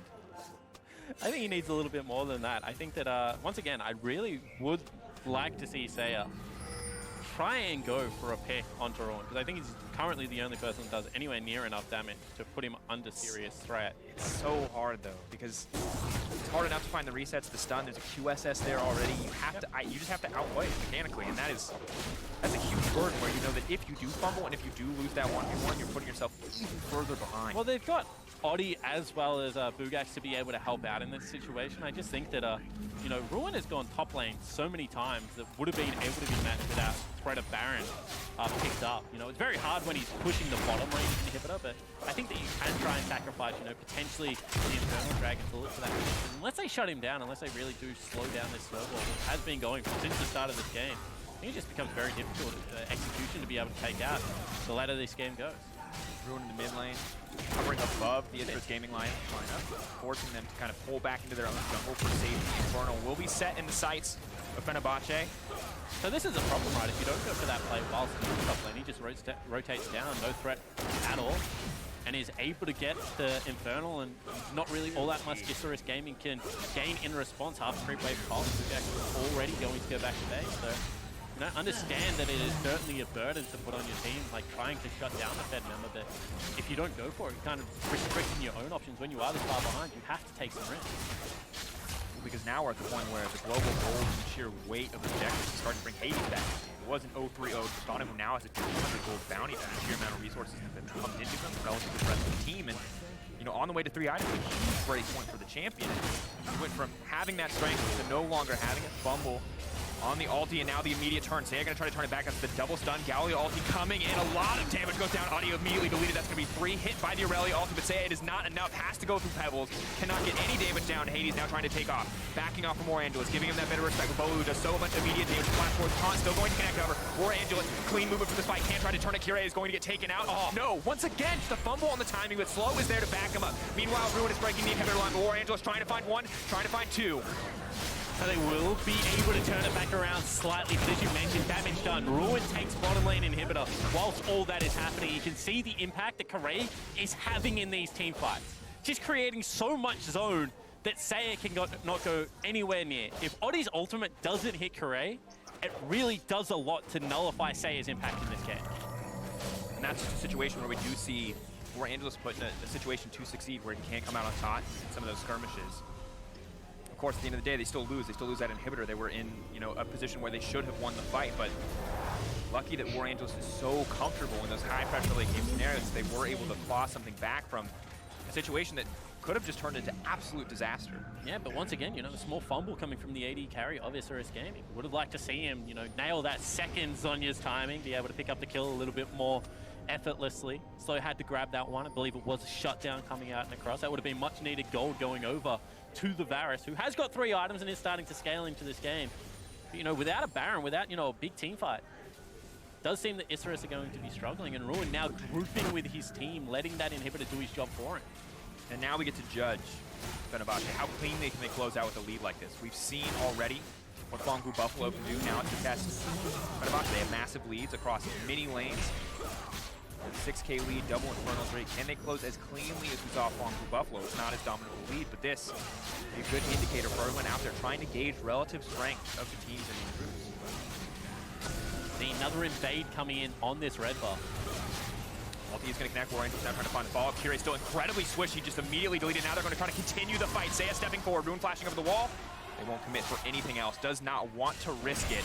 And Ruin remains alive, 700 gold still available for anyone who will look for that shutdown. But that is such a good news story because they're able to get the kill, and Bugax was just bottom, farming up the super creep wave. Eventually, with that pushing into him, if he collects the CS instead of letting them die to creeps, will get gold and will be able to get himself back into this game. Ruin now without the flash available. No ulti available for Seiya. Oddie is top side of the map, but they have vision of him. Double sums though. Is he backing observers? Is he backing right now? They're not. Teleport coming in actually. They want to fight for this one. Wants to commit Holy. Holy on the way in. 4 members coming up outside. Seiya gonna be in trouble here. Gets the reset on the dash. Can now try to make it out to safety, but it's just too much upfront damage. Seiya still alive. Hades flashing forward though. Wants the reset. Wants to leap right back into the safety of his team, and the fight continues in the favor of Fenerbahce, but instantly Bugax into the back line. Tries to find the disruption, and War Angelus is untouched. The bar's hitting home, but Bolulu finds the hook, connects it home, and Fenerbahce going to try to find the win. Bugax barely not able to find it. The rampage is not there. That is the double kill for Ruin, and that is a massive fight for Fenerbahce. And it was so close, Straykos, but without Kire in the 4v5, they are able to pick up the 4-0. They should be able to get Baron. We said how they're going to go closing this game out. They actually say, you know what, to hell with the Baron. We're just looking for the end of the game. They've used both their TPs, but massive wave here. Slow, the only one there to clear. 21 seconds to War Angelus, 13 to Seiya. It is a timer. Can they save themselves? Can they buy more time? But no, Slow immediately taken out. The CC follow-up is just too clean from the side of Fenerbahce. They are now set to end this game, and Fenerbahce coming through, finding the win here, and shutting down Isserus in the first match of the day. And a really impressive performance coming out of Fenerbahce because they had a clear area of strength and a clear area of weakness. And I think apart from one time that, was Hades getting caught out in the transitional play, I think that they played around that very, very nicely. They allowed Ruin to do his job. And they attacked Seiya in that side lane with Kire's Talia. I'm impressed. I think that was a really good performance. Overall, incredibly clean. We saw the members that we thought needed to show up really show up. Ruin especially. For Bugax, has to look back on the performance and ask himself some hard questions. Was it the right choice for match? Can we afford to let the Jays go through next time we see these guys? A lot has to change in this team, but overall, now we have to wonder, can they actually contest toe-to-toe with PvP? Because I feel like we didn't learn a ton about PvP in that game versus the Bombers because they built such a huge lead so early on, whereas we did see Fenerbahce test it. and they still came out on top. Yeah, I completely agree. I think we saw kind of similarities. You know, the Jace getting very far ahead in the side lane in both of those games. I think we saw, you know, a little bit of that bottom lane being a problem and kind of swinging back and forth, and, you know, then the jungler being able to help out in that situation. So I think that there is certainly parity you can call on between these two teams, but I would say that where PvB used like force and acceleration to win out of the game, you know, just consistently forcing plays, Fenerbahce showed, you know, calmer minds and just pretty good slow play to be able to pick on the side lane and take down turrets as they needed, and kind of didn't close out in such a flashy style, but certainly was as impressive. And the player of the game for this match will be Kirei. His Talia, of course, setting up so much of the early action just across the board. I think this guy has been kind of the catalyst for so many of the wins, while Ruin is the guy who often very much benefits from Kirei in the jungle. It is Kirei who sets up a lot. Well, Ruin's job was easy, right? As I said, like, when you're 3 items up on Jace and you're split pushing, like, most people can close out on those situations. Kirei's job was to shut down Saya, the most fed member on this Isurus Gaming lineup, and you have to say that he performed his role pretty, like, flawlessly throughout that mid game, and I think that that's when you really do test the mettle, you know? A lot of people would have been able to play that lane into the Hecarim once that lead was generated, but the map smarts and the ability to pick out the lane was certainly impressive. And I think Bululu also has to be credited with a couple of really good plays throughout some of these team fights as well. Certainly someone that, you know, I had questions of a rookie coming into an international stage playing against Saya, and I think that was exploited at some times, but also had his own moments as well. And the thing that I love is that we knew Bululu was this guy who will be a utility range player. He played, you know, Urgai, he played Sion, he was going to play with Sandra. He was willing to play those tankier, utility-focused mids, and now we see another one that he can pick up, that he can use for the team, because when you have the dual carry threat on the top side of this Talia, of the Jace, you want someone who can initiate, someone who can tank, and even with the Proto Belt, Aftershock was more than enough for that Nautilus to be that kind of figure. Yeah, especially when you have a look at Capone and Hades down in their bottom lane. They're going to have to play, like, for matchup, I feel like. They're not going to be able to sacrifice their picks for comps, because we've seen it going pretty badly here into Isurus Gaming's bottom lane. So I think the fact that they do have another member they can lean on for utility if they start picking on Kirei's champion pool. I mean, Kirei can still play things like the Sejuani, but I think it just gives them, you know, that extra part of pick ban to be able to use. All right, well, it's not going to be a lot of time for us to prep them. Get composed, focus up, use some of what they've learned from their best of 5 previously, because coming up, Isurus Gaming returns to the stage, this time opposite Phong Vu Buffalo. The challenges do not stop. We can see if they pick up the win after this break. Bugak's gonna rush Tabby. It's gonna be, oh! Ruin is activating his stopwatch for no reason, but doesn't really matter because he's still gonna run in and smack him in the face! They can wait on the ulti. Will get the timing right this time. No unforced error. Dash out. Audi though. Instantly, Bugak's into the back line. Tries to find the disruption, and War Angeles is untouched. The bars hitting home, but Bolulu finds the hook, connects it home, and Fenerbahce going to try to find the win.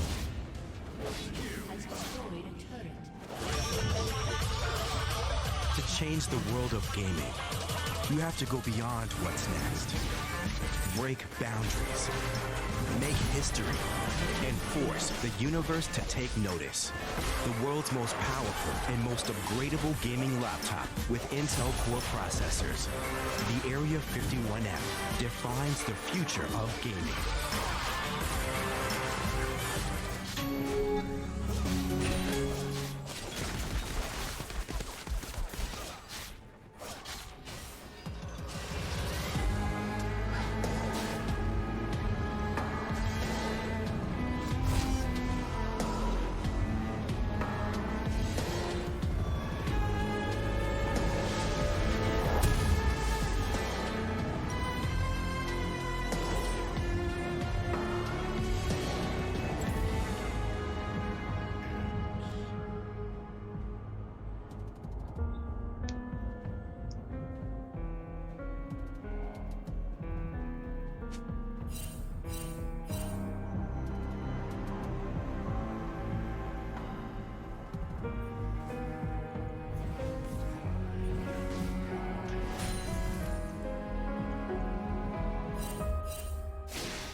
turret. An enemy has been slain.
Has he got boots yet?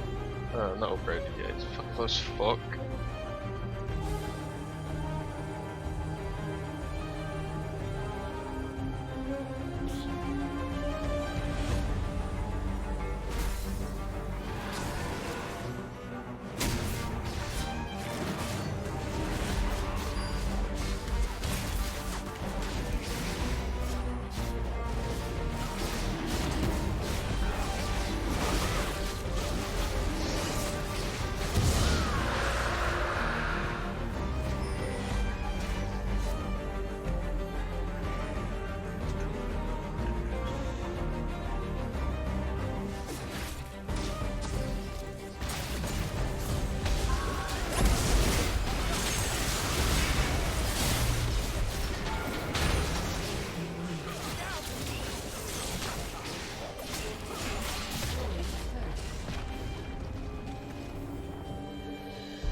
Welcome back to MSI 2019. I'm Rivington III here, joined by 1907 Fenerbahce's Ruin and G-Sun for translation. Thank you both for joining me.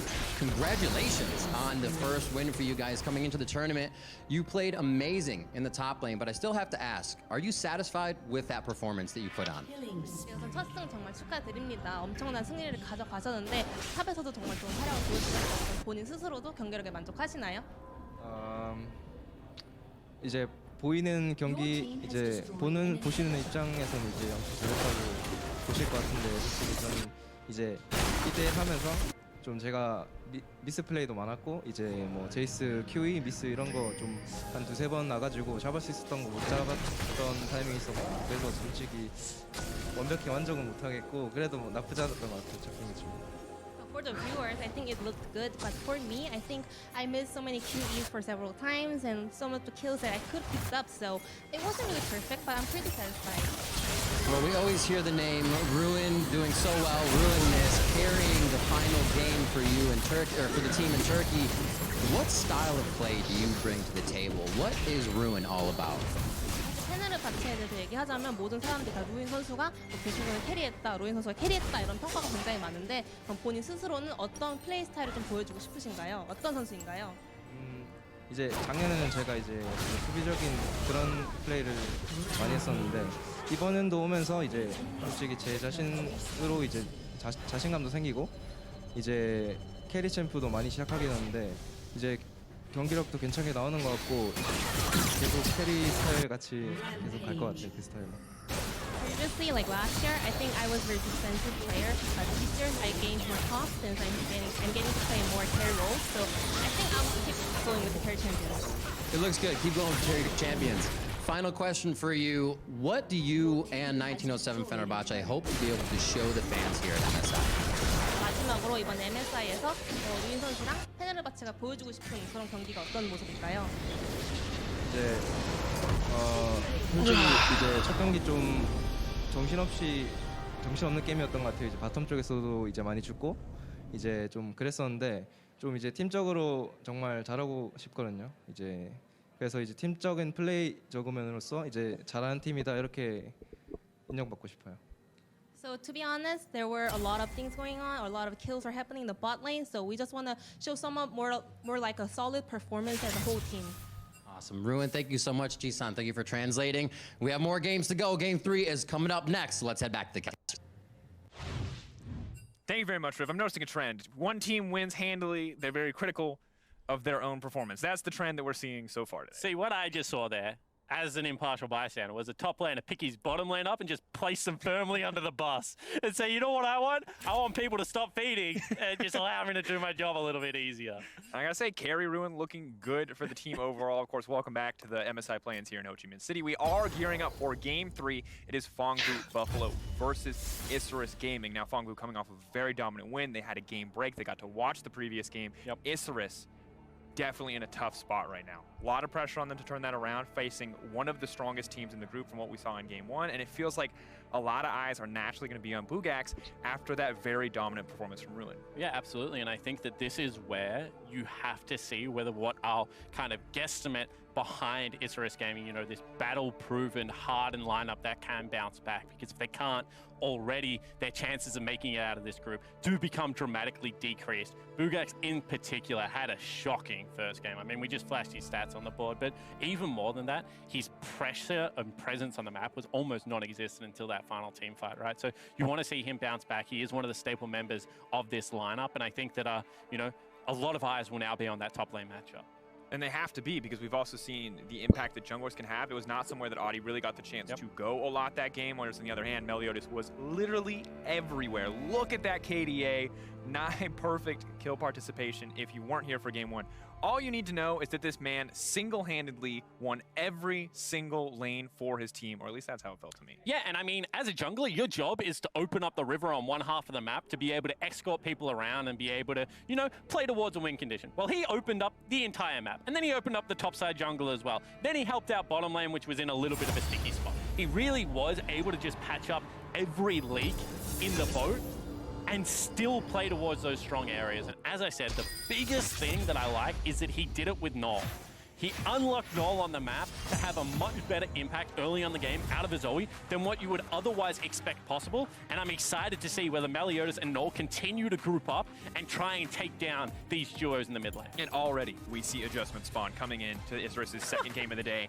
Immediate Jace ban. Does not want to give Zeros a chance. Of course, Zeros, another carry-style top laner for Bugax to go up against. The Karthus going to be banned as well. Now, Audi has played this twice over the course of the season, but not really known as a Karthus player. Still, PBV going to give him that respect. Yeah, absolutely, and I think PBV want to play a very fast style game, and Karthus is one of those champions that if those quick plays go wrong, you start feeding kills into the machine, can really take over, and doesn't really show all that much. Getting rid of it just shows that, you know, want to have maybe a little bit more of a standard matchup. But triple bans towards Audi, that is just a statement right there. We are not we are so confident in our early game that if we remove your best early game player, we will dominate this map. And I like the 3 solo lane bans on the opposite side. 2 very different stories. Audi, of course, as you mentioned, he was the guy that defined the pace so many times for Isurus Gaming, that brought them out of difficult situations, that turned games around from them, and he was where he needed to be in mid lane and on the bottom side of the map to help get his teams the small advantages that they could. But Silas was left up and available, and that means PBB get that priority first pick, and Isurus are going to need an answer here. Well, this could be very difficult very fast. Yeah, it certainly could be the case. I expect that Silas to be going top lane as well, unless a hard counter matchup is locked in. Silas is one of those champions, however, Dracos, that just keeps getting touchdown, you know, knockdown, knockdown. But ultimately, if you can get it to level 16, you can steal 2 ultimates during a team fight. Then going to be an impactful champion nonetheless. Also has really good utility in the split. Can unlock a Sejuani pick as well because it is melee. So I still like the flexibility of the champion. Interested to see whether we see full AP, which has recently been a big trend, or whether we see more of a bruiser hybrid now that the nerfs have come through. I would expect full AP. Interesting though, as now the Rise has been locked in. If Zero's still comfortable taking that matchup onto the top side of the map where the Rise will be used, such an incredibly powerful flex pick, if they want to use it that way. Really good matchup into the Silas as well, in my opinion. So if Bugax is comfortable in the matchup, can chase the Silas around the map a little bit. And then, you know, the fact that they banned away so many junglers and Audi still got his, you know, one of his better champions, in my opinion, is pretty impactful. And now the question is, what does Meliodas do? Because we've seen what he can do on the Jarvan. That has been taken away. What does he go towards next? Lee Sin. I hope it's a Lee Sin. I really want Meliodas to just continue the fire with fire kind of trend and lock in Lee Sin.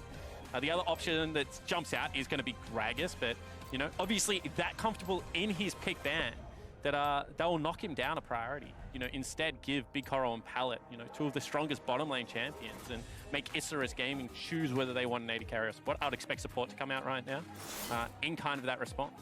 And the problem, of course, a solid answer will mitigate some of the early game pressure that will come through on a very powerful lane in the Lucian Galio. And now the question is, does Isurus just use both of their bans to try to limit Meliodas' pool?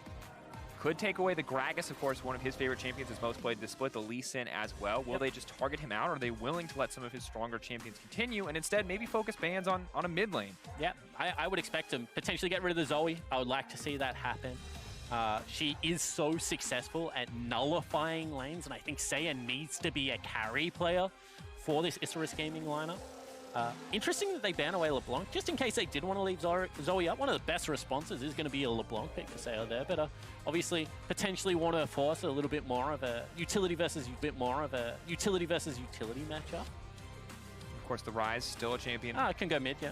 Both Saya and Bugex have played, but not a ton. This has not been a high priority for Isurus. That's strange, right? Because Aftershock Rise is good into LeBlanc. I mean, if you're able to play it, like, has very good trading windows into it. Also can beat her out in the split late, which a lot of mid laners can't really brag against LeBlanc. So if that is going to be a mid lane Rise, certainly interesting to see that the LeBlanc is the ban they elected. And now that you've banned one mid laner, you kind of got to ban the second one as well. I feel like it has to be the Zoe. The question then becomes, what does Null go to next? Will be something like the Syndra, champion who can, you know, without a cast animation on that Q, just poke at the Rise in lane. Zoe will be the takeaway as predicted. And this is the thing about Isurus Gaming. Like, you sit there and you look at a lot of what they do, and it makes sense, right? They're a team that's pretty easy to follow, and I think that, once again, even though they're not all that electric outside of Oddie in the early game, I think that their mid to late game also makes sense, but just not able to get rolling in that previous matchup against Fenerbahce.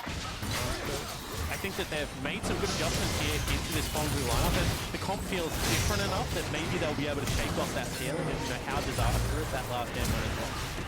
Still, the focus remains on the AD carries at the bar, taking away the Kai'Sa as well, so looking for cleaning up longer scaling off for this team. Kai'Sa, Ashe, both still available, both seen a lot of use down in this bottom lane. Wonder whether we see something a little bit more funky. Ezreal also, it's a pretty good matchup, honestly, into the Lucian. Partnered with Braum, unlocks 1-3-1 comp, which I think is even more important, right? No one can really get priority over mid lane after Ezreal gets 2 items if he is partnered with that Braum, and that means that they will be able to rotate towards this Rise lane, try and set up their side lane for a little bit more of success this time around. But of course, a lot depends on finding a lead in least one of their lanes in the early game. Most likely will not be the Ezreal lane, given the lane dominance that you can get from a Lucian and a Galio. But now, Gragas, one of Meliodas' signature picks, coming through for him here in the jungle. And if it's anything like the Jarvan game, Isurus have to give this Gragas some respect. Historically, my favorite pick into 1-3-1 as well. Because if 1-3-1 kind of do that annoying sit at turret thing, you just chuck a Gragas cast at them. It's so non-committal. It's in. Yeah, that's going to be Yasuo. And I'm going to be honest, it could go top lane. It could go mid lane. They have 100% the flexibility to flex both the Sylas and the Yasuo between whichever lane feels more appropriate. And combined with something like a Gragas with a Galio, the knockups are there. Sylas's E-stun on the Abscond Abduct is also a knockup. And now Sylas has the freedom to steal a Nautilus ult too, so things are going to be very explosive once level 6s come around for both of these lineups. Yeah, it certainly is, and even though Yasuo's melee range kind of does play melee versus melee matchups very well, because he gets the attack speed, which means that he trades better inside the wave, and then his Q is kind of that ranged ability that is frustrating for Nautilus to have to play around. So I think that Saya here is going to have to be very careful how he plays it. If they do ever pin Null down, however, they've got enough CC to just blow him up with that damage. But, you know, level 6 Yasuo once again with a level 4, 5 Gragas flying into your lane can be certainly potent. The biggest surprise for me here in this Gaming lineup is Bugex. When you fall down that heavily in a game, to then say, hey, here's a Rise. We're going to empower you in a carry versus carry matchup against a team that we've just seen completely destroy a top side of the map in the Bombers. You know, not transfer any of that agency of carry, not put him on something like an Ornn or something and just say, hey, get to team fighting stage.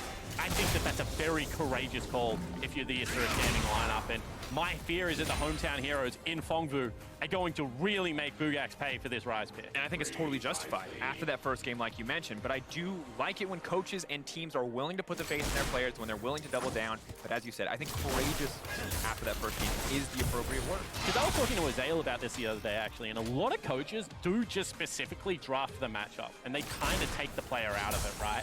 And they say, you know what? The best answer to the Silas is going to be the matches at every stage of the game. There's no real ult impact steal coming through there. Let's give him the matchup. But in saying that, it is almost impossible to not look at the form of the first game each of these teams has played and favor Zeros in this match. Absolutely the case. And now we have to take a look at how the early game will unfold. This is PBB on the blue side. ISG for Gaming going to try to find their first win here. And this was a jungle matchup that I was most hyped for. I wanted to see Oddie play against Meliodas because, in my opinion, these were the two gankers out of the junglers that will try and dictate the pace of the game. Then I was excited for Volkan going up against Kirei because I thought those were the two junglers that pathed really well for their own farm. Well, we've seen so far Meliodas absolutely take over the game against Volkan. And then we've seen, you know, Oddie not have a bad performance by any measure, but certainly get outshone by the MVP of last game in Kirei. So now we get to see how kind of Oddie is able to bite back with that, a much more aggressive matchup for him, and I think that's the right call to make if you are the Isra Gaming lineup. But once again, you know, you just have a look at how Game 1 trended. The presence that Meliodas had on the map was pretty impressive. And a small keyboard issue will hold us off. That's sort of back shortly, but I like this a lot more because I do think that fighting fire with fire always feels better to me. Yep. When watching a single match, especially as a spectator, because you can, of course, go for the stealing option and rely on your lane. What the fuck? I got knocked. Oh my god. Kill heavy, as I would prefer, and now it feels like GG. I got knocked out. Maybe they put their attention in different places, and that knocked me into the fucking threshold, man. What a fucking god. Yeah, and the thing is I really like how Oddie played around the Aurelia in particular, and I think that they have now drawn a lot of pressure towards that mid lane. We're going to see Gragas Yasuo played into it, but once again, I feel like Oddie and Saya certainly have tools to be able to navigate this lane quite successfully, and you know, you have to track it as the game progresses, but would not be surprised if once again they try and fight over River by going through their mid laners and then trying to open up the rest of the map, which, you know, you'd have to say that Saya has the experience in these big games to be able to, you know, do that for the Isra Gaming. And it does feel like the huge burden of execution is on the side of Null on this Yasuo pick, in the sense that if Nautilus ever gets the setup, if he ever lands the hook, win wall at that point is irrelevant. Yes, you can block the hook win wall. Yes, you can stop that play from happening. Once it starts, you're dead, Yasuo. That's the reality. You're even in that match when there's a jungler present. However, if you find the lead, and that's no longer an option, suddenly you can take over the entire map on it. And the reason Nautilus is just such a fun pick is, like, for the champions that just won't stand still, you know, Aurelia and Yasuo, they're just flying around everywhere. You just press R on them, and eventually they got to stop, right? And I think that it's just such a satisfying experience to just be able to hold them still for long enough for someone to hit them. And obviously that's going to be Saya's job, right? As Null tries to do what he was able to do in game 1, you know, open up the map, dash around, he's going to be able to answer the fucking blitz, the Thresh didn't even fucking die. To point out that Warangulus and Slow had a pretty successful game, I would say, last game. You know, they weren't able to carry it in the end, but they were certainly doing their job. And I think that in game number 1, Victor and Pallet struggled against FBI. You know, maybe the one weakness of that lane was the fact that they felt was the fact that they allowed the Bombers to have the full hope of a win condition as that game progressed, and see whether that is going to be an area to continue to track, because so far both of the wins have had 80 carries falling behind. And I'm curious to see how successful the Ezreal can be, because we've seen the auto spacing for Langelis be really good on the champions like the Varus, as well in his playoffs run with champions like the Ashe. Ezreal, not something we see him go to nearly as much as those very auto attack focused carries. And can he get the same impact? Can he consistently land those Qs? Can he keep his DPS up in these fights to actually match a champion like Lucian?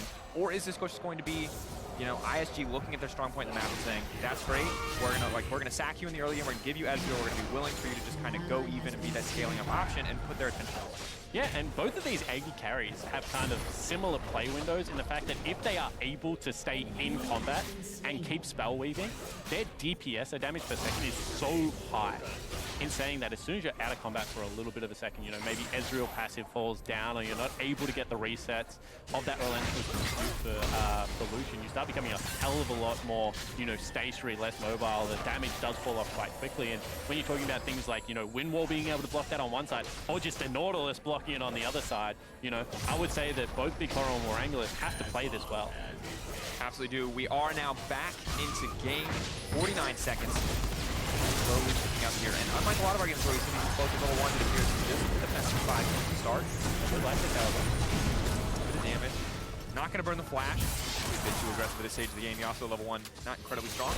Zeros already using both spells as well as the aftershock there to get a massive trade on the Bug Axe, forcing an early stack of the corrupting pot to be used before the laning phase even starts. Bug Axe has not gone for Aftershock either. So in the extended trades, when he's able to proc the phase rush, going to, you know, be able to zoom around pretty quickly. However, Zeros in the early game should have the advantage of the more stat-heavy keystone, I guess is the way I would put it. It's very simple. Still there, but already Ezreal using the level 1, of course, still incredibly strong overall to find an advantage. But Meliodas, yes, Smash is the appropriate. It was a Hulk-esque performance for 1 and 19.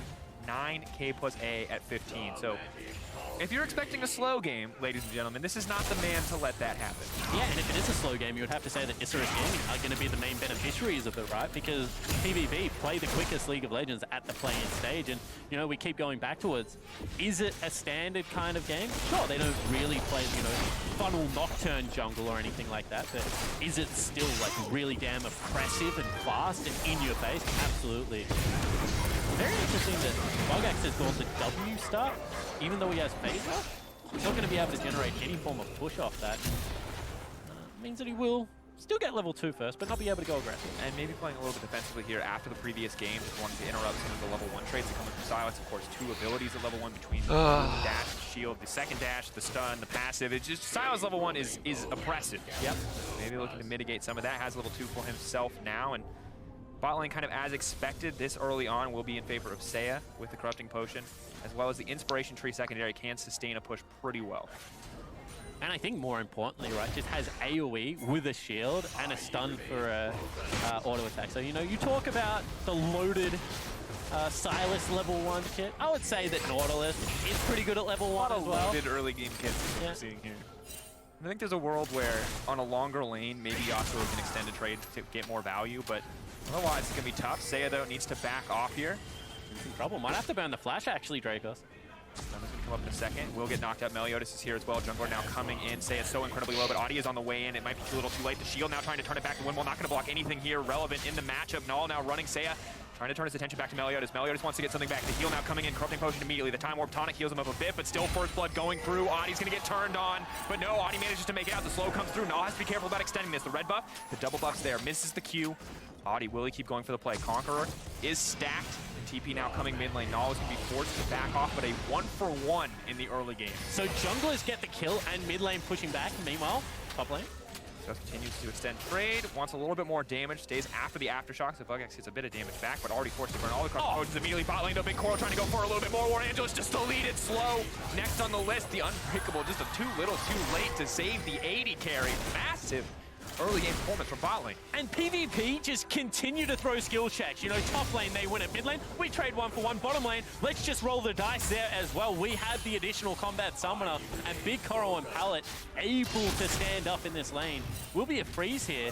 But to go through this one again, I thought that Seiya was in a little bit of trouble, because look how far Audi is coming away. So Audi does rotate off the camp very, very quickly. Means that Seiya, who is quite tanky at this stage, is able to survive for the longest time, and Audie's damage is very real with Conqueror. Nearly able to pick up the kill on Null, turns this one around and eventually able to get it. Very good coordination, I would say, from Isurus Gaming's mid-jungle 2v2. But this is the impressive thing. We said Big Coral and Pallet kind of struggled in game number 1 while they're playing the aggressive lane this time around. They turn this and they pick up the kill for themselves. And you just have to respect the Galio all-in, and it just feels like Isurus thought they had the advantage on the trade there and just stuck around for 2 Oh my fucking god, Draven's so irritating with that.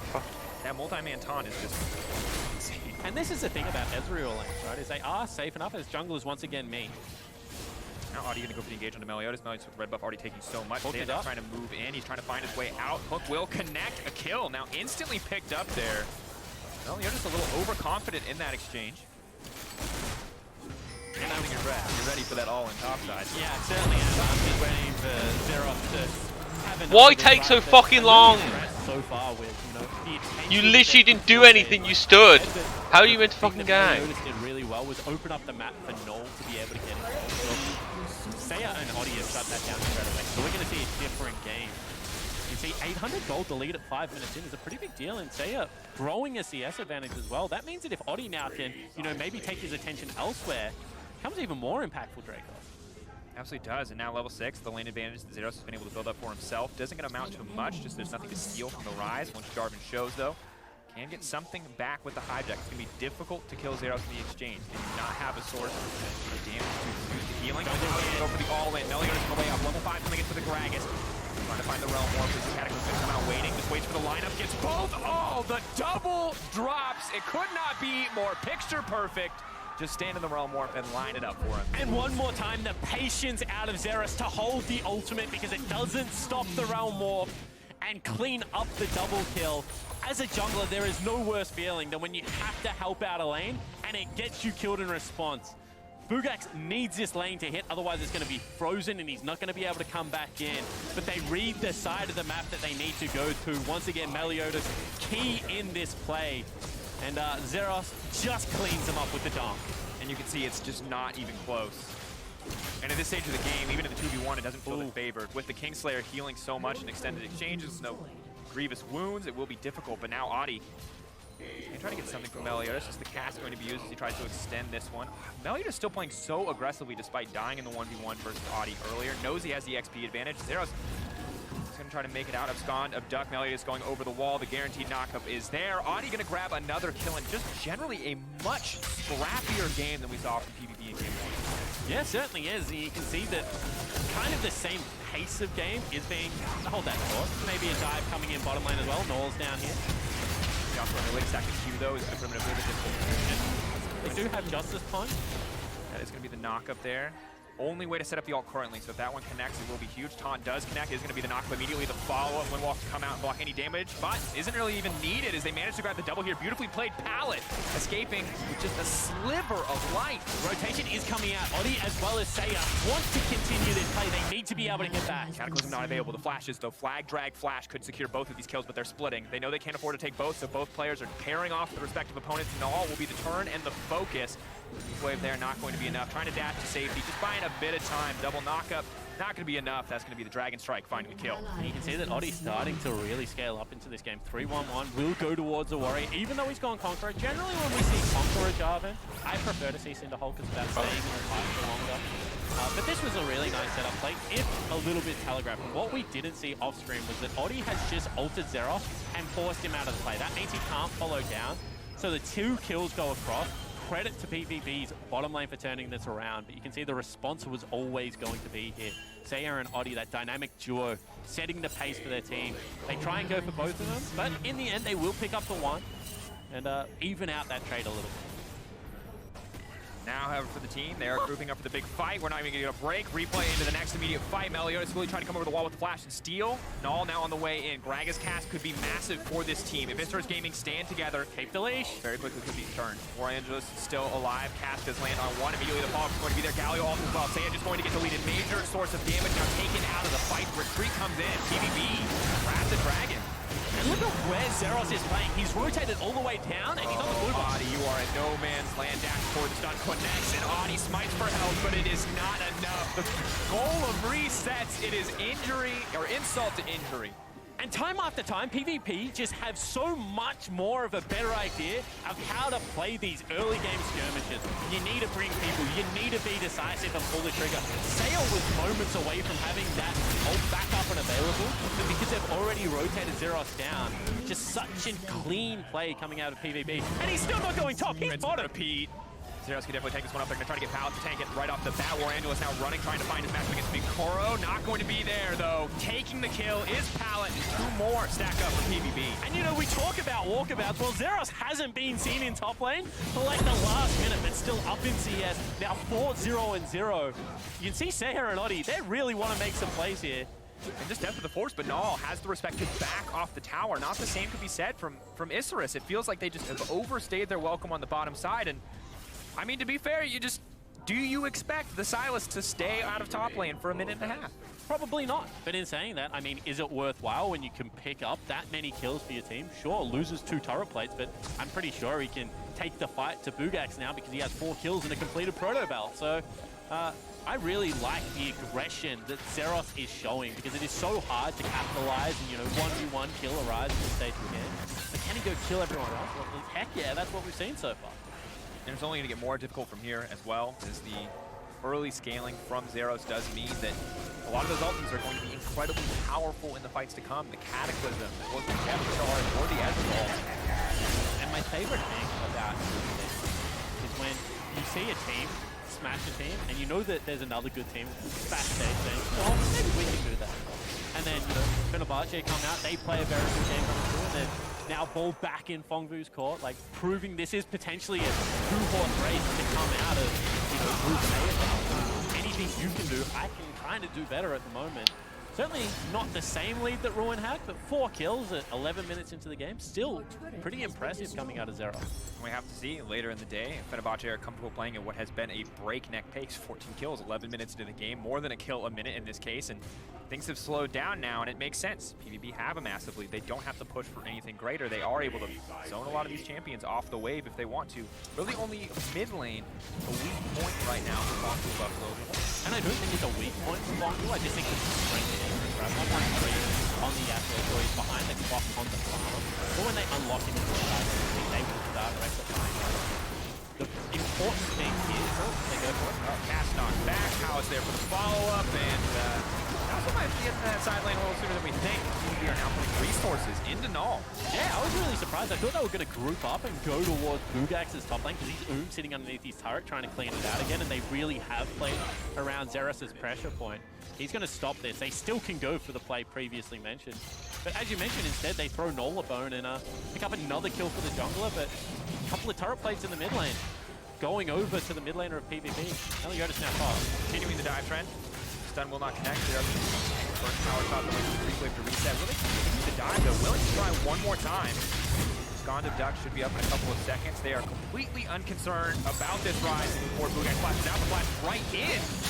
Alex knocked up there. He's going to grab the kill, and Adi going right in the middle of the team. But it is absolute disaster for Isurus Gaming. They had signs of life in the previous game, but this time around, PvP are not giving them a chance. They've just taken away all good answers on the map. You can see right now, Lucian is fed enough to be able to 2v1 that lane. And now they're just using Pallet, Null, and Meliodas to exert pressure on whatever lane they want to bring under fire. This is a really impressive game from PvP, and this is what I said when, I like kind of the, not macro, but kind of the map movement that this team shows when they do have a lead. I think, it's nothing unconventional. They still take the right steps. They drop turret aggro. They wait for the support to come in place. But it just looks so aggressive and so impressive when it's executed well. Tower dives are always a thing of beauty to watch. The high stakes, I feel like, just always elevates it, and PvP have been clean in their execution thus far. Now grabbing a Herald as well, continuing to extend their advantage, and Isurus putting that attention on the bottom side. They know the top side, they're going to use this time to maybe try to take some camps away. Adi,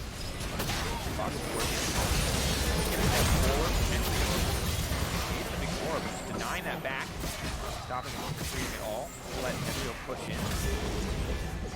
Not much. Yeah, it's smaller things, but you got to take everything.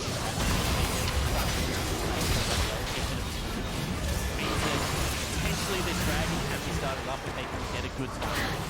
Yeah, this is going to allow Zeros to refresh. Once again, their top lane is going back top side of the map. They're trying to push in as far as they can before an objective. Seems to be the trend so far at MSI Draco. I guess a big worry is the top lane already broken. Herald sitting in Meliodas' back pocket to potentially break that mid lane.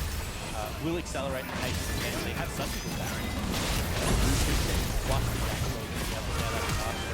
fact that not the best range doesn't really matter if you have that good a team fight around the Baron area. Honestly, when you're this far ahead, the fact that you can threaten the dive on just about any tower on the map. Tier 1 mid still up, Tier 1 bot still up. Most likely be the next big focus for Bonku Buffalo. And Yasuo is sitting much more comfortably in the mid lane now that he's able to grab that step static shift, get a little bit more damage under his belt, be a bit more of a threat to Nautilus in the extended trades. And I was impressed by how Oddie played this early game, but it does seem, you know, past maybe the 8-minute mark, he has started to slow down a little bit. And I think that's hurt him. I think that whilst he was going at the same pace as Meliodas, they looked like they had a fighting chance, right? But now the pace has slowed down. I mean, you can see how far Zeros up is willing to play up in that lane. You know, Seiya trying to rotate towards it, they'll go for it. Next gonna move forward, finds the point to put CC, gets the phase rush, is going to step forward. Realm Warp now going to come out. Seiya could look to commit here, but will just back off. Could use the hijack there to make that mistake. And I mean, they still get the summoner spell, so that's a win, but all of a sudden, you know, that bottom lane is going to be opened up, and this is kind of, you cross-map someone in a pretty intelligent way, and Bongo seem happy to play slowly, although now they're off behind Bugax. Yeah, Bugax is going to be the bit of a tough spot here. Can proc phase rush and look to run away. Of course, no ultimate stolen from Silas. Makes it a bit tougher to find that kill pressure. What about it's not connected? Zeros is actually losing health here. TP now coming in. They want to try and punish the overextend, but Abscond and Abduct to the creep will take him to safety. On the bottom side, will lose this opportunity to grab a mountain break completely uncontested. You know, they take bottom lane forward. They're able to get the teleport out of Seiya in the mid lane, and they will get the dragon. And all they burn for it is a flash and a little bit of Zeros' time. PvP showing their dominance. They're actually going to teleport back and try and keep this top lane turret alive. There are 3 members here. He should die. Nautilus is there. Audi is here as well. Zeros is going to step forward. He's going to grab one. He's going to look to grab another one. That's 2. Zeros, I cannot believe it. Throw the Cataclysm in. Audi will grab it back. But that was an incredible turn. An unnecessary play, but makes the most of it. Do you know what's even more impressive? He goes back, buys a Magias, and teleports into 3 members to try and get the outplay. He loses some of these stacks, but now is 7-1. Zeros is absolutely torching MSI so far. Meliodas wants in on the big plays, will not connect anything else. Good flash out from Audi to take him to safety, but after a play like that, you have to be uncomfortable. Look at this. This is the swag Magias teleport to a creep. Let's see how he goes for it. Steals the Nautilus onto the back member, gets a double knock-up, dodges out of the flag and drag, completes the kill before Seiya's ult can go across as well. Body pretty fair, will be able to pick up the kill, but you have to say, message very clearly sent to ruin there. Zeros having a pretty dominant performance. Yeah, and this is, of course, his stats from VCS, not even his stats on this stage, which may even be more impressive. You can see a huge portion of the team's damage. The damage per minute is very high as well. Not a guy who takes time playing tanks, and 30% of the team's kills. You can see why massive outplays like that, definitely something that he is known for. Bugax, though, is going to step away. Zoom out there. Phase rush not going to get proc, but will not be necessary as Meliodas away. And, I just don't think anyone can actually approach this Silas right now. Well, like maybe 3 people can. 4. There's a Nautilus coming down as well. If he stays at the turret, certainly should fall this time. Gone, Abduct. No ultimate. There's an Ignite here as well, which will stop the healing. They're using it early just to make sure he can't get anything back. He should go down here. Slow going to find the knockup on the ulti. They will be able to grab him nice and clean. 4 members committed. They will lose the tower for it, but they do grab the shutdown. Yeah, now potentially, however, going to be some action in that mid lane. It's a Hex Flash for you. Threatening with the Hex Flash. Now a little bit more damage will go down. Big Koro with the wave here with the cannon potentially to do something, but 4 members. He's already just going to have to back off instead. Very confident player, but I'm not listening to this dude ever again. Will be traded on the bottom side. Overall, in terms of objectives, still very PvP favored, but Isra starting to show signs of that. Well, they at least get rid of all the stacks on the Magias, rendering the item nearly useless at this stage of the game. So I think, you know, small victory, you have to start chipping away at it. And I think that they have recognized one of their errors, which was they didn't attack Ruin when he was ahead. This time around, it looks like they wanted to attack Zeros and try and shut down the strong side of that. What I was going to say about Pongu, though, game number 1, Meliodas having such a huge impact on the overall game of that.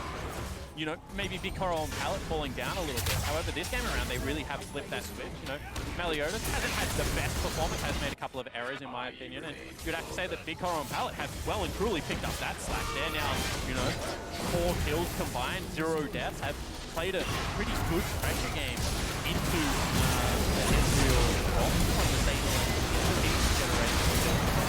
And it does feel like talk about Meliodas being definitely, but wasn't the ultimate factor for victory. Now he's stepping up. Now Null, the player, is taking a step back. And it feels like we're seeing that every player when given advantages in lane or when they earn those advantages themselves to carry a game. And that's the most dangerous kind of team, right? A team that has the flexibility in a draft as well as compositionally to be able to challenge. You know, this is a good team fight comp when all the pieces come together. Gragas as well as that Galio with some good dive threat. They also have fairly good 1-3-1, you know, mixed damage coming out of Yasuo as well as Sylas. So, you know, beat you in multiple ways does seem to be the Fongvu kind of MO right now, whereas Isurus have been forced to resort to, you know, let's try and delay these games to a point where the team fight becomes a possibility. Does seem to be the case.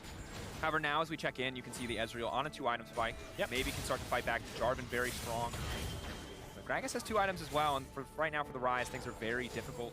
Looking for that Spellbinder, it would appear, at least has the Seros stacked. Will need that extra tankiness if he does want to go toe-to-toe with Seros in the future. And that's what I was going to say. There is a time in this game, actually. Hold that thought. Seros coming for the 1v1 play, but the empowered root there is a big difference maker. It does consistently force Bugax out of the lane.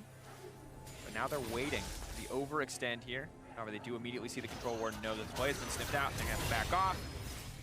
Go for the knock-up. Saya knocked away there. Ooh, taking a lot of damage, though. These tornadoes with the static shift are so obnoxious. And once again, get the teleport out of Bugax, so they have to wait for Sayers to come back in the floor available. He's going to have to hold down the floor. Bottom lane versus the double Infernal Drake 7-2.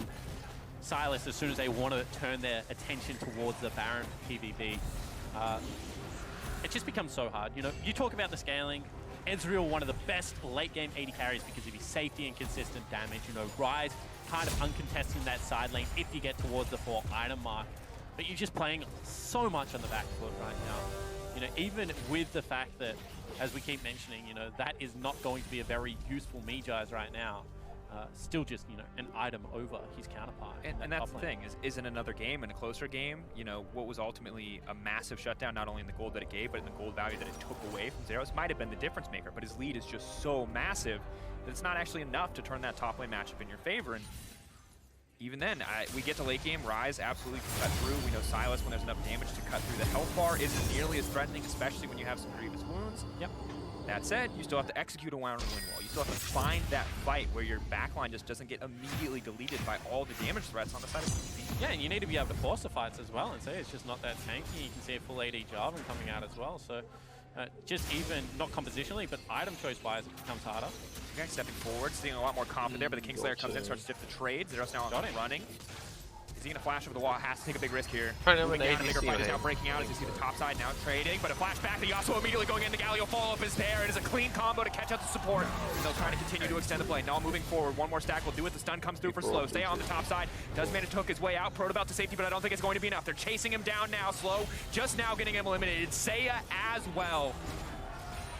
And finally, it looks like they've been able to shut down the side lane split push. Zeros has to run away from Bugax, but at the same time, PvP pull the fight on a team fight, and they're able to get access towards the Baron pit. Oddie, he needs a miracle steal here. Otherwise, Isurus Gaming are going to start off playing at the O2. Bugax is moving down as well. Vision is in the pit for them. They're both pulling forward. They've gotten more access to the pit than initially expected on the opposite side. The Hex flash over the wall. Where are they going to go? Adi backing off. Bugax immediately deleted. The Jarvan is alive, but Big Koro just cuts him down. No chance for Angelus. A little late on the ulti there and denied in the end by the wind wall. And it is just all the little things that Fongfu are able to do. They hold it at 2,000 health. They keep him out of the pit. The wind wall to make sure Ezreal can't steal. Every box ticked in this game to be able to take that Baron buff. They're 10,000 go all up. It's only 24 minutes into the game, Dracos. They're decimating Isurus Gaming. You see it looks like a catch out here. Palace has to burn the flash. Hold that thought. Well, if Zeros ever gets on top of you, you die. The Magi is gaining its value back once again. And ultimately, what we're going to talk about is it felt like they found a fight. They won on the side lane. They thought, hey, without the healthy member of the Sylas here, maybe we'd come out on top. But a very clutch, very aggressive body slam flash over the wall, and the fight turns instantly. Let me tell you, when you are 0-4, and then they have a 7-kill Sylas who has teleport and you don't have teleport, if you stop him from teleporting, you feel like you've done your job. You feel like the other area of the map should be able to kind of stymie some of the bleeding. They want Bugax here. They're in behind him as well. Backing off. Bugax still taking a lot of... And he was there, then he wasn't. Kingslayer. Execution damage. Doesn't even get a chance to activate the Archangels there, or the Seros rather. I was caught off guard, Spawn. I forgot that Silas was that bad after the 1v1 previously, but now you can see what a massive lead it is, and it is a 12k gold lead. They have a Baron buff. They have the Mountain Drake, the double Infernal, and it is the last dance, it feels like, for Isurus Gaming. Now Seiya stepping forward, will hook up the Galio, not the target that he wanted, the strategy. Oh man, the Galio on the front line, but the also in the back of everything is just gonna get shut down here. Braum will find that gold. They're now on the retreat from Isurus, but too many members are left standing. Big Koro stepping forward, isn't gonna continue on the Coling. War Angels now on the back foot. Zero stepping forward, Proto Belt in, is gonna get the kill as well. And the PvB are taking everything in this exchange, Spawn. Hex Flash, just for a bit of BM. They are truly feeling themselves, styling for the hometown crowd, giving them a show here as they absolutely dominate. 14k gold lead as they look to close this game out. Game 1, it was the Swag stopwatch. This time around, it's a Swag ulties into the fountain. They look to close this one out in style. Minions from behind, PvB moving up to potential favorites in this group with a 2-0 start. The Buffaloes are terrifying. There is no scarier animal in this group right now, and there's a couple of them running around. But the Sharks just weren't any match for them on land, unfortunately. It's funny how that happens. I can't keep up with the animal metaphors, I'm gonna be honest. I was like, all right, I can try, but you nailed it. And it's true.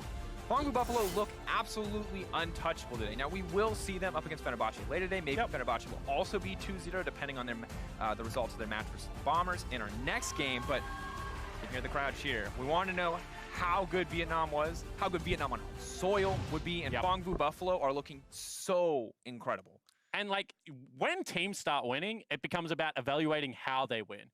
And this team is devastating with a lead. And then they generate a lead so quickly because all three lanes are willing to play on that precipice of like dangerous to silly almost at times. All right, you want to talk about dangerous to silly though, then I feel like this is a perfect time for a replay, Spawn, ladies and gentlemen at home. I think we got, this is what I would call the dangerous line of, this is it. Absolutely. I mean, your jungler isn't on top side of the map, so you teleport in to what is at best a 2v1, if not a 3v1, and able to pick up the 2 kills just shows we've got a bunch of kind of that knife's edge that this whole team will play on, and Zeros kind of personifies that. He's going to be the player of the game as well. It's just such a fun brand of League of Legends to be involved in. And Pog is right. You know, it's just this man, absolutely unstoppable in this champion. We've seen it banned so much on 9-6. Hey, as you said, a lot of hits, a lot of small nerfs. Is this going to work out? And we've seen now from Isurus that doubling down on the top side may have been the wrong choice, as the top lane pool is so stacked, and thus far, Bugax just has not been able to compete.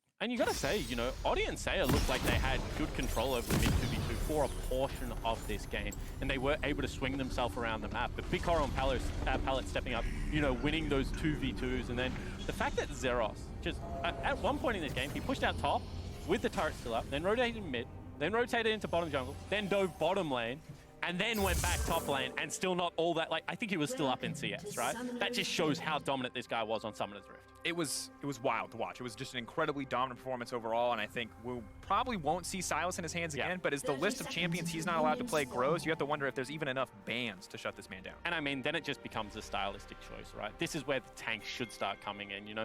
Where's the Cho'Gath? Where's the Yorn? Where's the Sion? Like, just try and get something non-interactive in that top lane. If he wants to beat you by roaming, I think that's a much more fair way than kind of the 1v1 outplays that we're seeing right now on the top side of the map. But it is absolutely incredible to watch. Now, of course, after the break, Riv will catch up with PvP Seros. We can hear more what he has to say about that victory. And on the other side of the break, the Bombers are going to try to pick up their first win against Turkey's Fenerbahce. You don't want to miss it.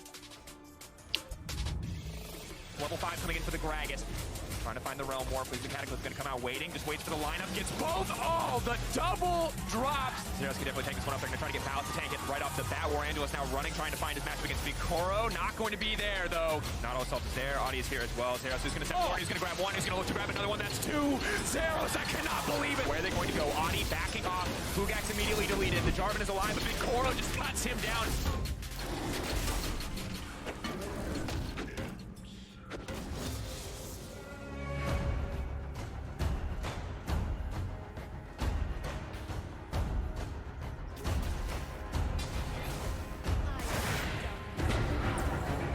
How did that even reach?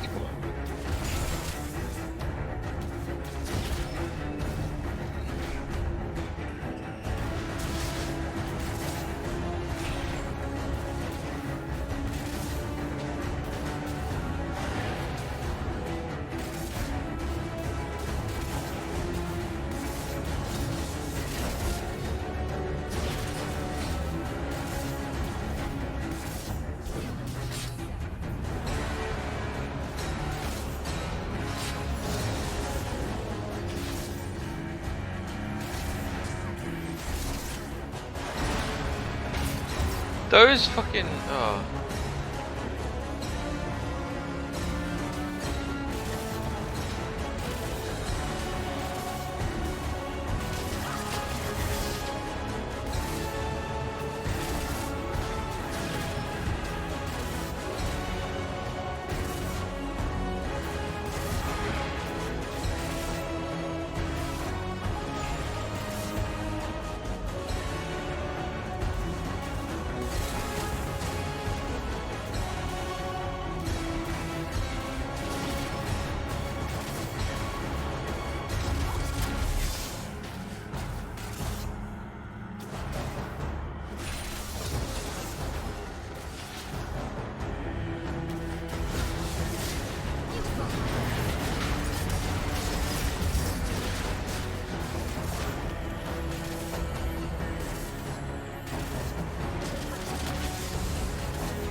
Everybody, welcome back to MSI 2019. I am joined by Zeros and Kay for translation.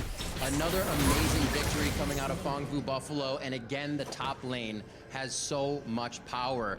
I have to ask you, Zeros, what does it feel like to hear all of these cheers at home and being able to play so well in front of your fans? Khi mà chúc mừng anh đã có chiến thắng trước đội Isurus ha, thì anh có cảm giác như thế nào khi mà đã thể hiện rất là tốt trước khán giả ở sân nhà của mình? Em cảm thấy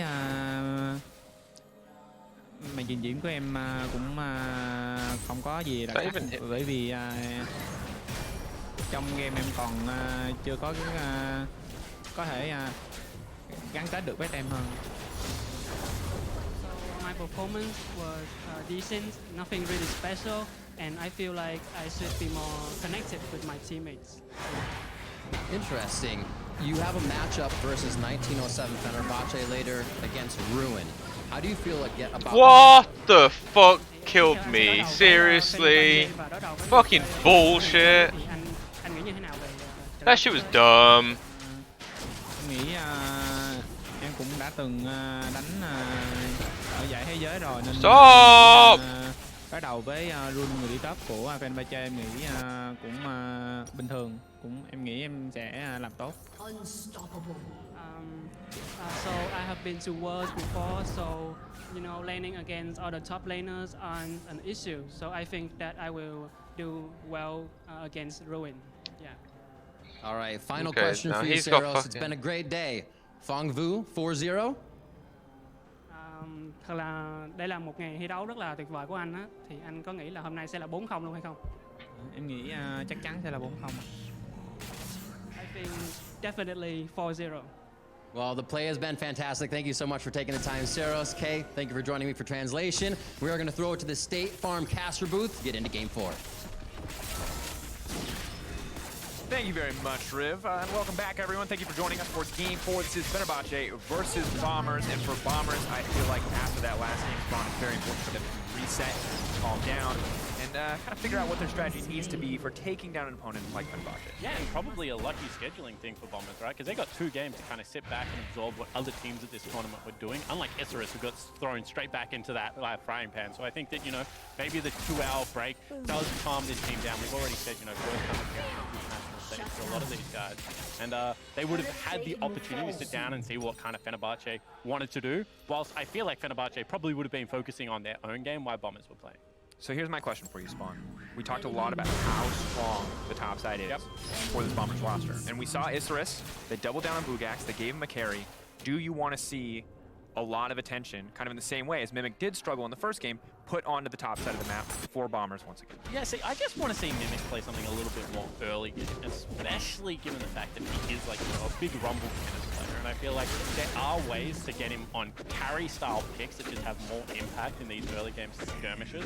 Because so far, skill-wise, you would have to give Ruin and, you know, Zeros the big, you know, X factor in these games when it comes up against people like Bugax and Mimic. But I think that, you know, smart drafting can cover a lot of that, especially against someone like Ruin, who does play heavily towards scaling. Now, the threat about that is it does kind of put your team in a block, and it means that everyone else on the Bombers is going to have to play well to be able to clean up this Fenerbahce lineup. And after game 1, you don't have all that much faith that that's going to be the case. At the same time, when you have a look at Fenerbahce, I think that, you know, pretty consistently solid performance across, you know, the whole board. You can say their bottom lane once again had some issues being able to, you know, rotate towards plays or, you know, maybe hold down that 2v2, but didn't seem like that much of a, you know, burden for, you know, Ruin and Kirei to be able to carry through in these. Caitlyn! Do you not know how to fucking play safe?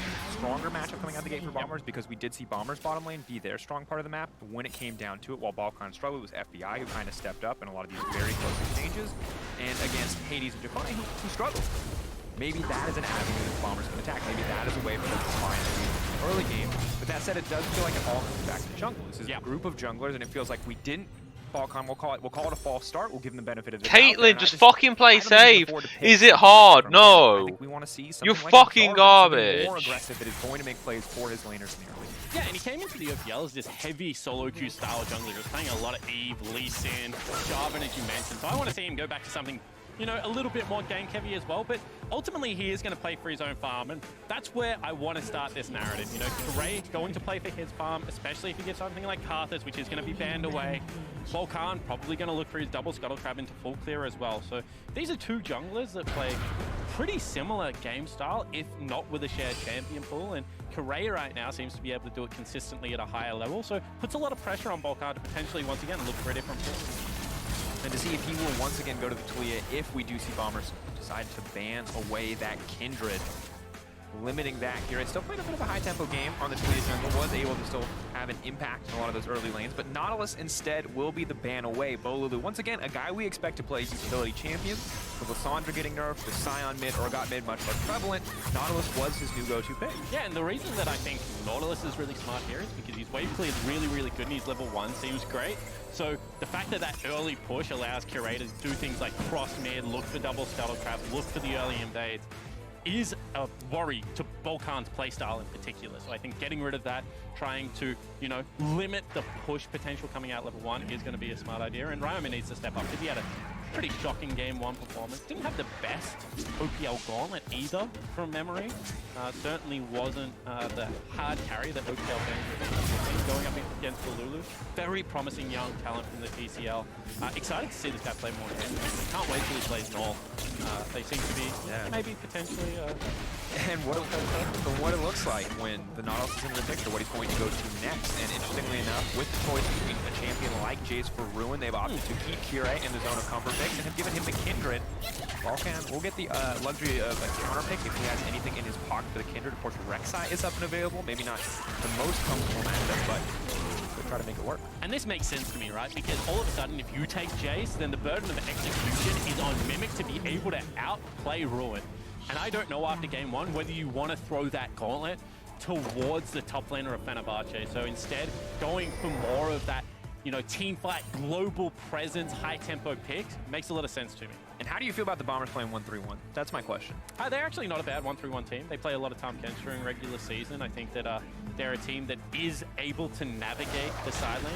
Do they play at the same level as Fenerbahce? I don't believe so. I think Fenerbahce seem to be much cleaner in the macro sense of the game.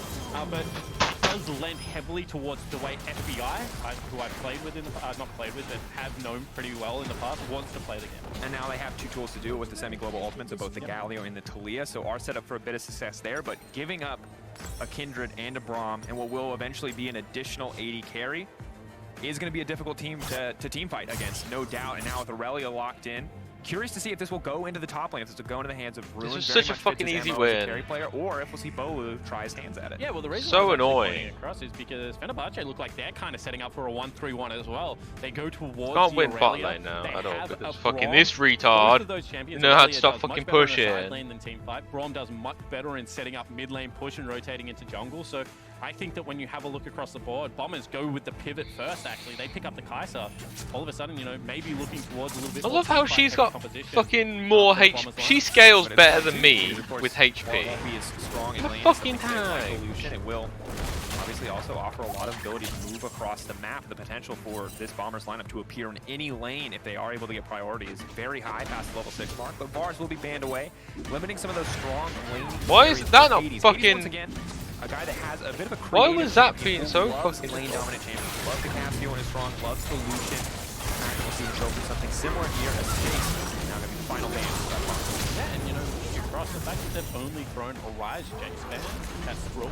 We, like, from the way we're talking about, seem to be the win condition for this line. It is pretty interesting. Once again, they are a lineup that don't really care about playing AD top side of the map. We've seen multiple games where they've taken both Jace and Aurelia to just set up the very, very strong 1-3-1. So I like the fact that Bombers removed that option. In saying that, you know, if they now just pivot Aurelia into the top lane and take something a little bit more control style as well, the 1-4 certainly still a viable option for Fenerbahce. And I feel like, you know, whilst 1-3-1 is better, they're just looking for an isolated matchup of Ruin into mid. And they're set up down to do so, and it feels like the Camille, a very confident pick. Of course, I need to double check. I'm just assuming it's Talia in the jungle. I know you have a mid laner who enjoys Talia mid. Yeah. Do you expect we could see Ryoma play it? Is there a chance? Ryoma does play Talia mid lane as well. So even though he hasn't played it this year, it was one of his biggest picks coming in. So certainly a possibility, and that's a confident pick there, Dracos.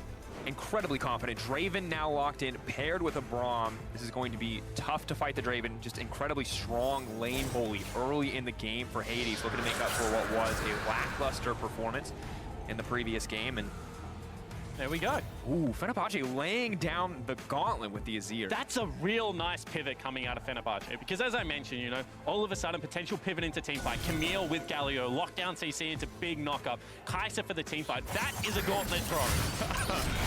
Mimic accepts the challenge. He sees it, he says, let's go toe-to-toe, let's make it about snowballing. Of course, Fiora bucked on this path and creeps on it. He is ever able to parry into the Aurelia to lose that trade instantaneously. This is going to be an explosive match. And Aurelia got buffed, you know, up to the 2 seconds. And it's not just about the stun, it's about the attack speed slow. Aurelia relies so heavily on the ability to be able to trade autos in an effective way. If Mimic ever lands that, you know, improved off, it's going to have a lot of advantage. And this is a good matchup for Fiora players. Fiora should win this a lot of the time. And I'm excited to see, because the other champion that I did not expect to see on this map spawn is a Camille jungle. Of course, nerfed repeatedly. We've seen it firsthand. We played with a few the other day, and you know, the ganks are still incredible. This champion gets so much work done, but if you're not able to find any success early game, it's so hard to keep up after the nerfs that came through. Yeah, and we keep saying that Volcan plays for farm, but Camille kind of a terrible farmer as well. So I think Kirei is going to have the advantage of that. Also, as a Kindred player, if you ever dodge out on that E, it's just like an open season for Kirei in this matchup. So I think that, you know, a lot of agency being given over to the MVP of the TCL. And just top to bottom, I think that the Fenerbahce lineup made really a lot of sense when they were going for 1-3-1. Then I love the pivot to 1-4 with the control mage in the mid lane. I think that the zone control of Kindred ult plus Azir to be able to shove people out is just so potent. You know, really like the way the coaching staff has set them up for success into this game. Here we go, the second game of the day for both of these teams. It is 1907 Fenerbahce Esport on the blue side versus the Bombers, representing the OPL. Red. Spawn, before we get into it, one interaction I want to note. Of course, Camille ult will hit the first target, will push away all the secondary targets. So in theory, a positive interaction and deny some of that Kindred ult potential. But now, again, you don't really get a choice. Okay, what happened to the first 5 minutes of this game are going to decide so much about the early pace in the sense that oh, fucking hell, one more time. I need one win. Please, game. Better jungle win first. When we talk about this mid-jungle, you know, push priority, ability to be able to impact the map, Roma has to have agency on this mid lane, because Talia does not I want to be in Plat towards the latter stages of the game, especially when you compare it to something like an Azir.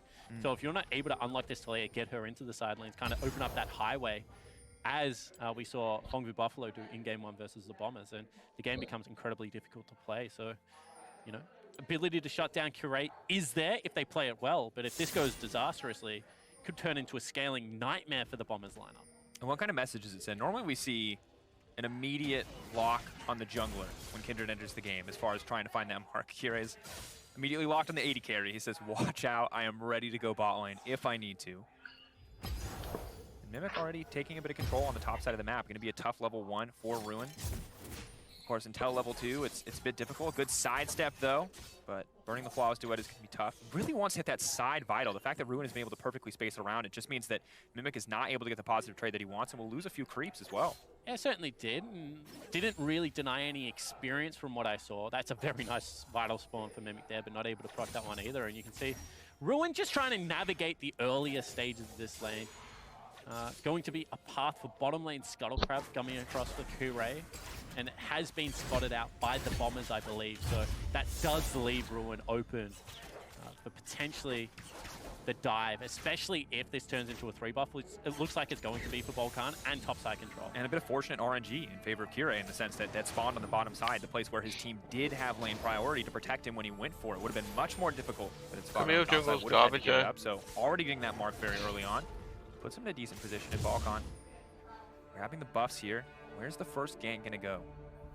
Or is it going to just be a fight over this Scuttle Crab in the mid lane? Because you can see Volcan is camping it out, I believe. He's actually started it. Spotted. Kirei starts to step forward. Volcan not even going to take the risk. Knows the skill check is there. As long as Kirei just sidesteps with the Dance of Arrows or flashes, really no way for him to contest there in the 1v1. Yeah, well, Balkan's just level 2, Kirei's level 3, you know, buff to buff to buff doesn't grant you level 3 at the moment, so Kirei going to be able to come away from that. Of course, you know, when you're looking at experience coming from Gams, double golems is king at this stage of the game, and that hasn't been picked up by Balkan because double golem take sucks. It's, yeah, I mean, really, single target camps are fine for you in the sense because you have the, you know, the precision protocol, but after that, your clear is miserable without that stun. So instead, going to opt for a Raptor take that takes, you know, most of his health, and, you know, all of a sudden, ganking path limited, and you do feel like he needs to have that early game proactivity. In saying that, looking across CS numbers, you can see a much more proactive early game for Ryoma. Has been able to pick himself up the wave advantage already in bottom lane, doing fine into the Draven for now. And I like Fenerbahce have made a bit of a pivot and have set, you know, Hades up to be a little bit more lane dominant. Was on the Tristana into the Varus previously. Good sidestep from Ruin there. Getting caught by the parry would have been massive. Of course, reminder if you don't already know, Fiora buffs coming through on this path, potentially why we see her a little bit more. Yeah, pretty interesting, however, that we see the grass pickup still. With the Conqueror buffs, I thought that that would be towards it, in saying that the rest of the kit, as you can see, you know, the buff to the E, very nice to round out the mana pool, and then the riposte, the big one. Ruin stepping forward, extending the trade. They're going to find the stun there, but not going to be able to get much else. Carry helps him push out the lane, will help him get a favorable early back. Probably a few more items under her belt. Be much better equipped in this lane, and Mimic. You're right that the grasp kind of catches me off guard. It feels like he's just playing for that immediate early trading as opposed to the sustained extended trades. Because it can stack up so quickly, you know, dash in, proc the Vital, into an auto attack, into E reset, into another empowered E. Just, it seems like a really nice way to be able to trade. Not to mention the fact that as you start getting cooldown reduction in your ultimate procs, like, it feels like super good to dance around someone and just have the additional sustained damage coming across. But obviously valuing that lane presence that Grass gives you in the single auto attack trades a lot higher.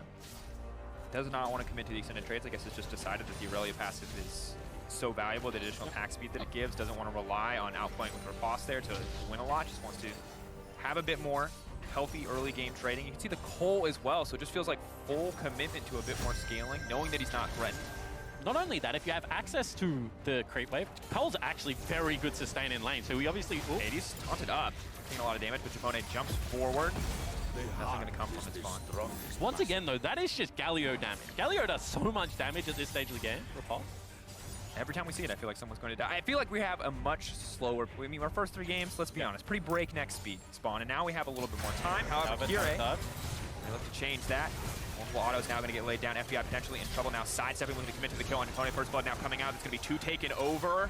Hades grabbing the cash out. Bolulu on the way in. FBI desperate to get something back, but that's going to be it. The soldier steps forward. Now Talio looking to make a response. Hades needs to retreat. The flash forward. The ignite. Ryoma moving forward into the team. The knockback. Pushes his ear into the tower. Ryoma looking for the outplay of his life. Bolulu, can he do it? The double drops, and he's just barely not able to grab it. Beautiful play from Fenerbahce. Yeah, it certainly is. 2 kills over to the Azir. Meanwhile, Bombers have forced Ruin out, and that's so many plates gone, Dracos.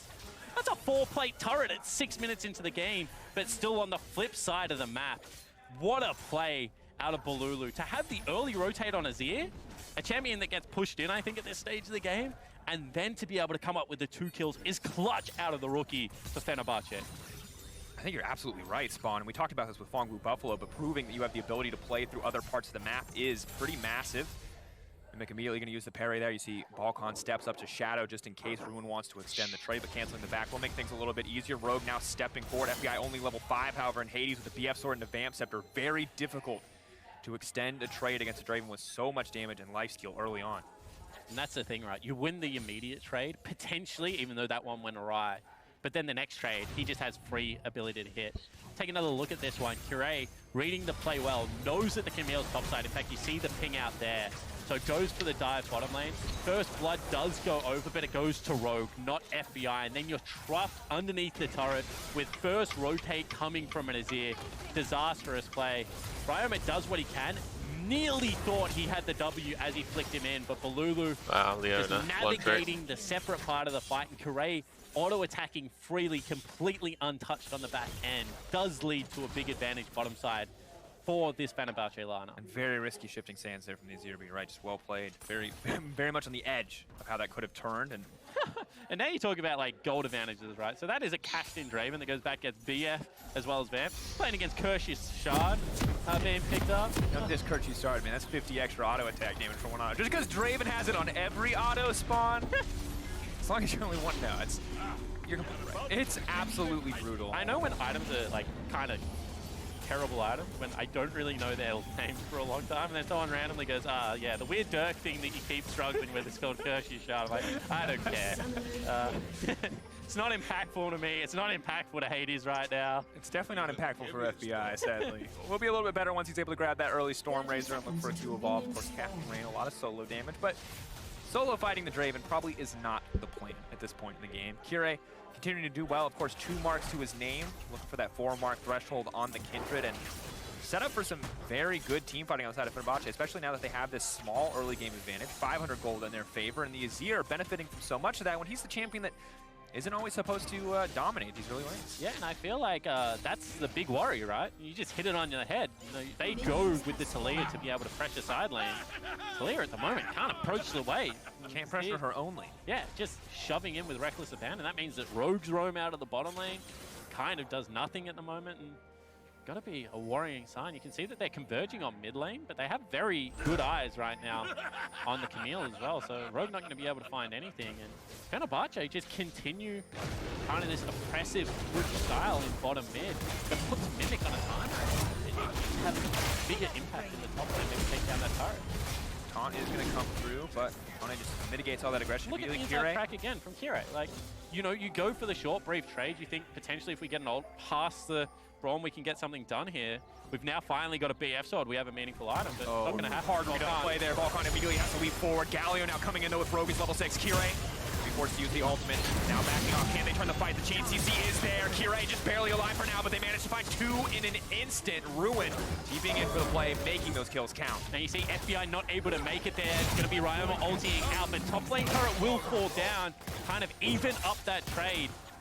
But Fenerbahce, I think they just have a really good read on the game state right now, Dracos, because they seem to be able to guess when the next move is coming and capitalize on it well. And I think they just the next level. They threatened the bot dive. They knew the Bombers would want to respond, that they'd want to be there for that play, and then they punished them when they made that play. They are just one step ahead in the game. And I think that that's worrying, right? Because we've talked about the Bombers' lack of creativity and how to play this game. I think that the top lane stay and hit turret was really, really nice first game. Volkan looking for something. It's a slow. Hades no mana, but of course with 2 axes up, you got to give him his respect. I think he was going for that to kind of disjoint the recall timers, maybe sneak a Mountain Dragon across the flow of play. So I don't mind that pressure being put out by Volkan, but I think they have to go into a lane fairly soon. And this is what I'm talking about, right? Bombers right now think the play is on bottom lane turret, but instead it is in the river. Kire's ultimate buys him so much time, immediate teleport because they know Mimic isn't going to be able to respond with his own. It's on cooldown, so just much better idea about what the game state is at right now. And Ryoma, if not for a pretty creative use of that ult, would have also fallen down. Until they get the top lane turret, they're extending the advantage on the Fiora for now, but it just feels like the map read for Fenerbahce is superior. Now as they grab the Rift Herald, it's only going to continue to extend. We take a look at the gold 1K advantage, 11 minutes, one of the smaller gold leads that we've seen today. And this time around, right, they keep their Fiora, who's their strong side of the map, top, but they still lose the objective because they're just a little bit slower on the play. Meanwhile, Hades, he's the strong member. He's down bottom lane, you know, still 2 minutes left on turret plating. Has himself a Bloodstone. Will be able to push in to potentially take that turret. Once again, just it's the little things in League of Legends that start to stack up and hurt you, especially when you're against champions like Azir. And I feel like the Bombers are feeling that pinch right now. You can see Volkan once again going to the lane. They want to make some more. 80's on TV now coming in. Bombers ready to try to force the play here. Mimic's there as well. Where's the parry going to go? Not going to connect combo. Volkan flashes forward, praying for that stun, and they're just not going to find it. That's a good way to put it. That was a prayer. That was a desperate gank. You're teleporting in. Now all of a sudden, mid lane turret comes under fire. Oh no, it's in there. Kire in trouble though. Overstays his welcome, and Ryoma now on the retreat. Bolulu moving forward. Volkan now using that ultimate, trying to lock up Bolulu. Rogue stepping in, wants to land the CC, but so much damage coming in from Bolulu. They are still going to be able to take him down, giving the shutdown over to FBI, but trading back as the whirling death comes in. Find another kill. And you can see they're just chasing him across the map. Now they're pinging top lane. lane, someone has to be able to get up there and deal with Ruin. Sure, it's a 2 for So 2, annoying. Extended from the Bombers lineup. Teleport in, nets next to nothing for I've Mimic. come listening to that's all. I can get rid of it if you want. In saying that, it is good that the FBI That's was so able to pick up annoying. something, and Ryoma here Well, that's kind of game my promos, flexing man. some of the skill. Correct. I'll lose this, so. We saw it so much, flashing out of Balulu's range, make him expending the ultimate, and then the cleanup squad does come across once the CC lands. Then he's got the Good kills. heads It's up not too bad. awareness play from Hades to throw out that ultimate. No surprise, the Fed Draven does a lot of damage with that ulti. Rogue now the one in trouble. He is going to have to flash out just the edge of that knockup would have connected. Hades left alone on the bottom side. Ryoma, though, has to give him a little bit of respect as the tower will fall, needs to keep him in an arm's length. Hades continues to get more and more terrifying, given that solo gold, taking that down before tower plating falls. The news for them is that the Fiora on the top side is quite strong overall, but still very difficult position as you can see the Draven or nearly a 2k gold lead advantage in this lane alone. And I think a pretty easy job in these team fights, right? Stay behind Balulu, sit in the Kindred ultimate when it's up and available, and just don't get one hit. You know, Mimic probably not going to be all that much of a threat, has gone for the heavy split push build in the Ravenous, probably into something like a Trinity Force as his next item, so only has to be able to live through the Wombo, which if he stays with Kirei, is a much easier job with a Kindred on your side. Absolutely. And kind of the beauty of the Lambs fight in that case, it makes up for the lack of what is traditional frontliner outside of the off, the pseudo tankiness, and there is room to push people out of that ultimate. They have, in theory, the tools to do so, but then easier recipe for success on the side of Fenerbahce on top of what is a pretty significant goal lead, 15 minutes in the game. Waiting on Bombers to show us more, to show us that creative play. Well, honestly, I'm waiting for both to come off at MSI. Right? One more auto. Thank you. God, that's all it takes. And this is the guy that won Rookie of the Split. What we were saying is a lot of the catalyst was taken from Ruin. Don't get me wrong, Gold Lee's still not out of this realm of possibilities, right? 2,500 at 15 minutes, significant, but not unrecoverable. But it's just more the cohesion that Fenerbahce are showing around some of the scripts. The fact that they're all on the same page, and looks like Bombers potentially a little bit more split. This is a multi-language roster on Couldn't both fucking sides, do anything. Everything was seems to be CD. impacting the Bombers for a little bit more for whatever reason. Falcon now moving in. They're immediately going to leap right onto him. He's going to go try to find the stun onto Kirei. The ultimate is now coming out, retreating back to the Galio knockup. Trapone is going to be the sacrificial lamb, but no, Kirei is going to deny that kill. Mimic now next on the menu. They're threatening with the taunt, but it's not going to connect. Mimic leaps in for one. Gets the healing on another one. Now trying to back off. Kirei's trying to get out. Bolulu moves in. Double kill drops for the Draven. Ryoma needs to save the day in an instant, but no. Bolulu has already found another kill, and Ryoma is in no man's land because Ruin just showed up, and it is time to die. Ace comes out for Fenerbahce. A clean fight. And time again, Fenerbahce are there first. They're guessing the play correctly and they're positioning well. The two carries untouched. Kirei does his job. And now the gold lead is very meaningful. Volkan thinks that he's getting to this play. They won't be proactive, but you can see Kirei immediately reads it. The Galio ult slightly too early means it's not in the lock on target, and Kirei just keeps Hades alive. No threat onto this Draven. Look at him free hitting everyone, Dracos. Bolulu joins the party. I mean, once again, really genuine 4v5. I mean, Ryoma much earlier than Ruin to have an impact, but just does nothing. In these situations where you're behind, like, you know, this feels like a DPS check. You are not. I want to jump to you. Draven that is this far ahead. 5-1-6 now, almost 3k gold in his lane as an advantage. 10k damage throughout this game already. Hades is an absolute monster. And I think we have to take a page from the Azael rulebook, which is don't fight when the Draven is there, Spawn. We learned that one the hard way the other day. But the problem is they really are forcing kind of the areas of the map which are going to be the battle zone.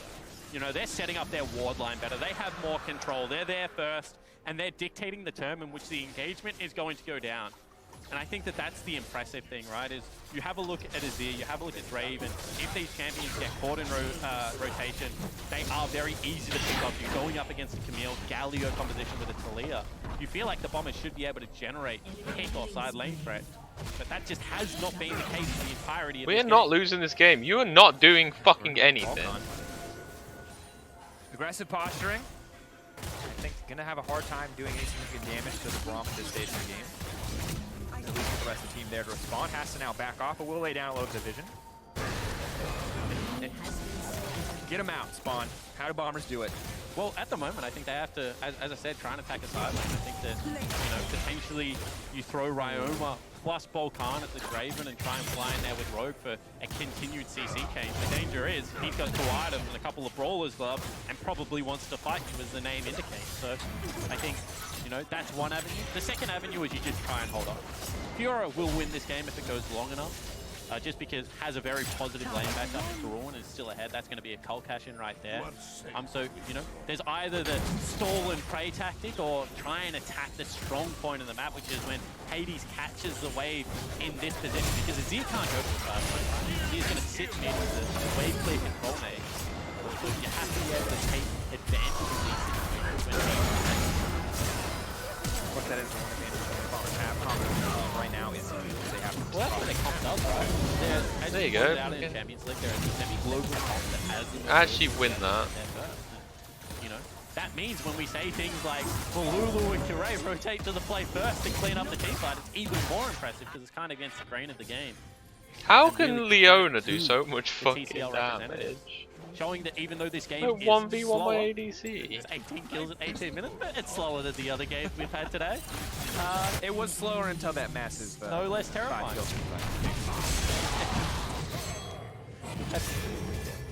It's been a break kind of phase. But you now see that the good news for Bombers is that you have much stronger. And that is Mimic right now in the sense that he can go toe-to-toe with Ruin. You mentioned it already. Boop. Has consistently a favorable matchup here. And it means the Bombers have at least one side of the map to play to.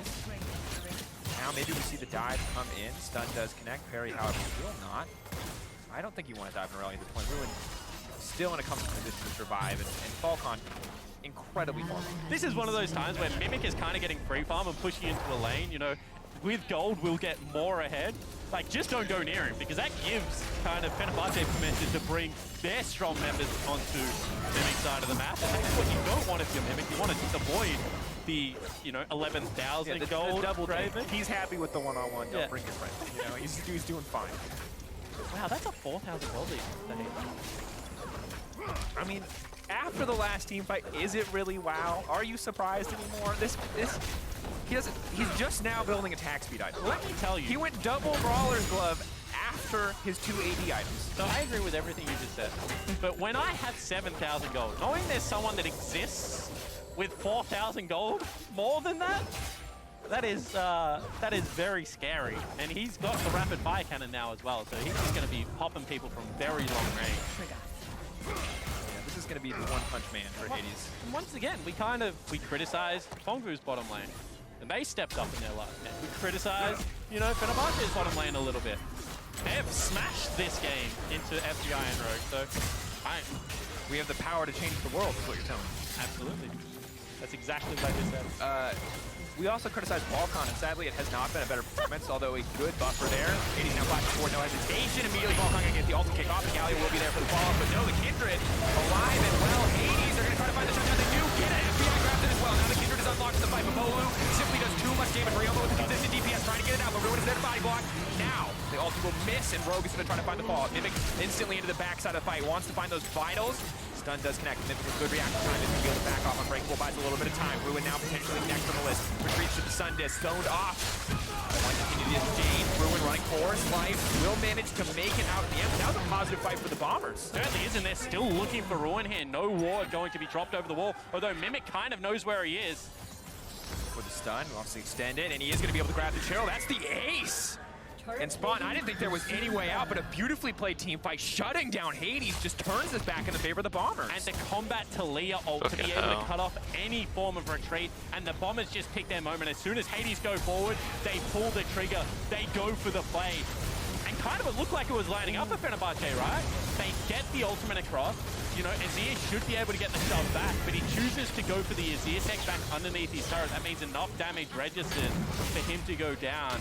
And the soul laners of the Bombers Divide, Mimic in particular, has got enough gold at this point to be impactful as a Fiora, especially once the abilities are burnt. You know, picking up 2 kills on the back end only accelerates that split push potential. What the fuck? She has that stun up so often. This kind of Kindred ult where Hades is absolutely the person with higher DPS. I fucking hate ADs. Fucking overextend and I fucking go there. No, say shut the fuck up, Vladimir. Fight, it feels so strong, but in that situation, Bot time for Hades, but also bot time for Ryoma. You saw how much damage the Talia killed. Yeah, and you see that just when Ryoma able to move around and get multiple rotations out of that Q and Pebbles, certainly powerful. I'm actually getting pissed off. Definitely have the DPS to do this, but Vision is there. It's been spotted out. Talia Wall zoning them out. It's not going to stop. Oh look, second dragon, because our jungler's not doing anything. Fuck me, fuck off. Why is it all the fucking time? I'm fucking shit junglers that don't do fucking anything. Still alive. That's the support taken down, but FBI is in trouble. Draven just cuts through him in an instant. And Balkan now running for his life. Fenerbahce pushing that gold lead through. The Draven still online, still alive, but no, there's the damage coming in. It is not enough. Kira able to use the ultimate, able to buy time. It is all on Mimic now. Can he save the day for the team? The parry comes out, manages to find one. Ryoma's here as well, and Bombers turn it back, but Bolulu wants to get it. The taunt is there as well. It is an absolute bloodbath, but Bolulu wants to. The rookie of the split for the TCL turns the fight. And these team fights are insane. Back and forward after Baron is taken. They go for the fight. They don't decide to back away, but that's an 11 kill Azir now. Absolutely popping off on Summoner's Rift. It's just so back and forth, Dracov. You know, it looks like on the initial, you know, when Ryoma goes so low that it's going to be Fenerbahce favored, but it's just getting to a point where everyone has the goal to be able to go with it. And no one has a front line. So it's all just, am I in the right place to deal damage to the right champions? We saw, honestly, Ryoma playing that fight well to kill what looked like a Hades who, with that lifesteal, was just going to rampage through a fight. And he two-hit FBI. Like, he just turned around and smacked him twice. Literally saw him kill the Braum, was like, oh, free kill. Ran over. And credit to the Bombers, though, for turning what looked to be an impossible teamfight win around. And you can see that the items are starting to stack up for the Bombers. You know, they've got themselves 3 items now. Sure, still a full item behind onto this Draven. You know, half an item on the Talia behind, but they're in touching distance. 7,000 gold, however, does mean that this is starting to become more meaningful. And it's not really the kills, it's the objectives. You know, got to check out the turret. 2 behind, though this time Kirei phase check. Balkan immediately leaps in, is going to use the ultimate to lock him down. Will get knocked down by the Galio. Where's the follow-up? They're not going to have it. A lot of damage comes in from Ryoma. Hades now killing Balkan. Rogue on the front line, but it might not be enough. FBI to the backside. Pops the GA. Kirei next on the menu. Wants to get the kill. The heal now comes out. But this year leaps forward and turns the fight. The wall stopping anything else from going down. Unraveled are going to grab another one. Kills exchange back and forth. It is a 3 for 2, however, Bombers losing 3. Yeah, and in the isolated 1v1, Mimic beat out. We can fight that shit. That was not the tale of this team fight. For Lulu and Hades, who are still pursuing the Bombers lineup, are tearing the Bombers apart. You know, Kirei's ultimate is too impactful against the Galio Camille combo, and then just the pure damage coming out of the Azir Draven are winning out for the TCL squad. Beautiful use of the Azir ult, and while FBI, I felt like could have had a heroic moment, a heroic turnaround there. Kindred is also a very real DPS threat. And as we take a look back at this one, you can see, I feel like the right call from Balkan, but just did not see the rest of the team coming. Well, what they're thinking is if we can ever stun lock Kirei, you know, that's a nice flick, then we'll be able to win out the fight before he gets the ultimate across. And you can see FBI flying in, gets tagged up, falls down, maybe some over-aggressive play. Mimic kind of says, hey guys, I did my job. Can I join the rest of the team fight now? And they say, no, run away. But really, this is coming down to positioning. And I think that Bolulu and Hades are just doing a much better job than FBI and Ryan. And just incredibly close fight overall. Kira was inches away from death. He had no ultimate in that fight and just dashes out right into the Guardian proc for Oh, it was a GA. There was a GA that was popped. I thought it was going to be Kirei's ultimate sailing again, but it was the GA from Hades. It's the same situation because Hades doesn't get the Guardian proc on himself, and it's instead used on Kirei. He uses a GA, but in the process essentially saves jungler's life. I'm looking again, by the way. Wants to get it started. There's still a tower there from the Azir, though. The Sundesk is a huge threat. They're just trying to force them back. Bolulu caught on the opposite side of the wall. Mimic can continue to look for the 1v1, but I don't think Kirei's going to let it happen. A lot is going to come down to this parry. If he landed on multiple members, it could turn a fight. Quick dash out. Huge damage. How much time is he going to buy? They're going to bring him back. Ryoma. Not going to be able to sidestep. Still a lot of damage. Bolulu now on a killing spree, moving forward. FBI. Just barely going to be able to survive. Fenerbahce now bullying their way into the base. They're spending their health. They're spending their cooldowns to break this base wide open. And look how aggressive the rookie from the TCL is. Just able to generate 100 CS lead. Oh, knocked back right into the middle of the team. FBI now going to be able the free hit. This could be massive. Good all from the Aurelia. Multiple members locked up. The taunt gonna come in right as it starts to fade, but it's gonna be huge. Ryoma, can he do it? Rogue trying to find the retreat. FBI hitting home on so many members, but Kirei does a lot of damage. 4 strong, but low health bar. It's gonna come down to execution. Ryoma, can he get this one? Buying a bit more time. FBI in trouble. Ryoma manages to find one. He's pulled back. There's no tower to run from. Will sacrifice his life to kill the Azir, but gets the shutdown and may be able to buy a bit more time for the team. Falcon back up. FBI alive. 3v2 if they want to end the game right here. Yeah, they still they're going to go for it. Where's the start going to go? It's going to be crucial. Gonna get knocked up, looking for Kirei, looking for the 1-2 on FBA, trying to move across the fight, uses the Zanya's hourglass. Falcon needs to find the stunner. He's just going to die. Hades is too big. They take out the jungler, but at what cost? The game Still 9 seconds on Rogue, it's done. Rogue coming in, they're just gonna free hit onto this one. Desperately, Falcon wants to get it back, but Fenerbahce are not gonna have it. They are not afraid to play a bloody game, and they are more than happy to go 2-0 up in the group. And I feel like we said it was a little bit more slow, but it was still 47 kills, I believe, in the end. And this is just 2 teams that are not taking an inch backwards. In Fongvu versus Fenerbahce, every time a team steps towards them, even when it looks like they should be going for resets, they just say, no, we will take the skill check, we will take the team fight, and we will come out ahead. Volkan, honestly looking confused at his screen, needs to pull himself together for the Bombers lineup, but credit to Fenerbahce. How can they cut through so much more damage? Hard, I mean, once again, you have to praise Fenerbahce. They mixed it up, they played around the bottom side of the map, they were willing to sacrifice Ruin, and it paid off. The team looked so good across those fights. Bolulu, not a guy anymore that we can just peg as, hey, this guy plays utility, because that was a monster Azir performance, and Turkey can be proud of that man. Completely, like, different signs from Fenerbahce. You know, talk about being able to beat people in multiple ways. This was not the Ruin show. This was not the ticking time bomb. In fact, he was the one on the clock. At the same time, Hades on the Draven, early game, bridges into a very powerful Azir. You know, haven't seen them play around mid lane in such a way, but it was very impressive. And to go toe-to-toe, like so many team fights in a row and keep eking out those advantages and making the brave call, it shows that they can play at the tempo of Fongvu, and that is going to be the game for watch now. Absolutely has to be. Of course, our player of the game, when we look back, no doubt that it has to be Bolu. Yeah. Rookie of the split for the TCL, now looking like one of the stronger performances, or the strongest performers on this play-in stage. Just incredible. If someone didn't tell me this guy was a rookie, I would not assume it, because he looks so comfortable. I don't see any like mistakes that you could hash up to nerves, anything like that. He seems so confident every time he steps on. Yeah, and to play contrast to the rookies, right? Volkan having a shocker, Bolulu carrying his team. Like, this is a big deal. Able to take such a different champion. You know, we don't see much Azir coming out at the moment, but, you know, weathers the early game, gets a couple of toes very well to be able to start that snowball.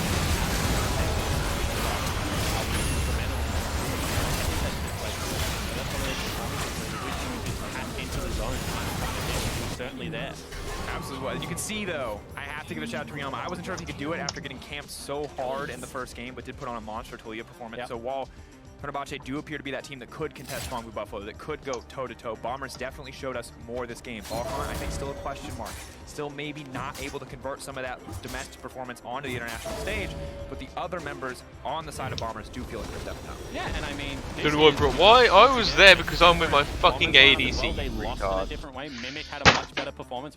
Ryoma had a much Can I just fucking win a game with a oh my fucking god, I'm getting pissed off with this shit. So teams are fuck showing off. Multiple looks. It's just that That Fenerbahce shit can and fuck Fongvu's off, looks look so much more impressive at the moment. They're terrifying teams, you know. Certainly I'm actually having shit fucking games. Yeah, looking fresh, Lots absolutely. Well, outside of the game, of course... Oh, shame we've got a useless Jax, and we have a useless top lane. Unfortunately, he wasn't thanks to your fucking series.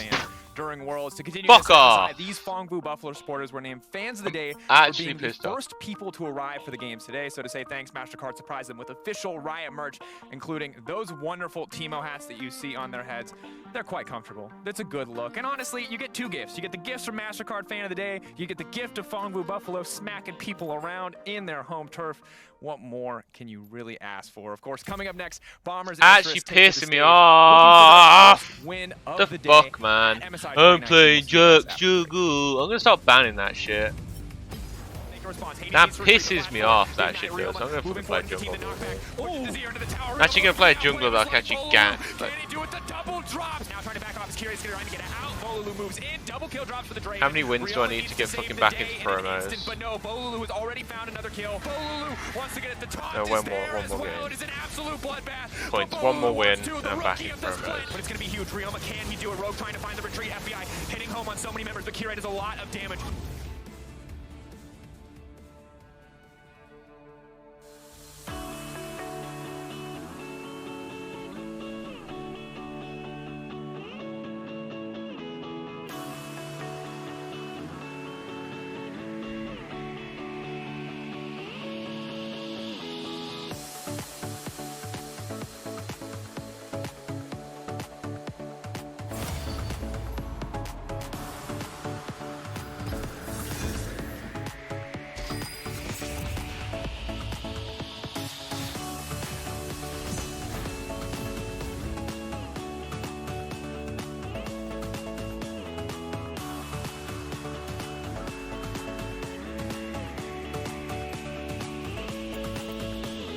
Bart Simpson. Don't wanna pick Carthus. Fuck off, dickhead. No one's gonna play him. Kane.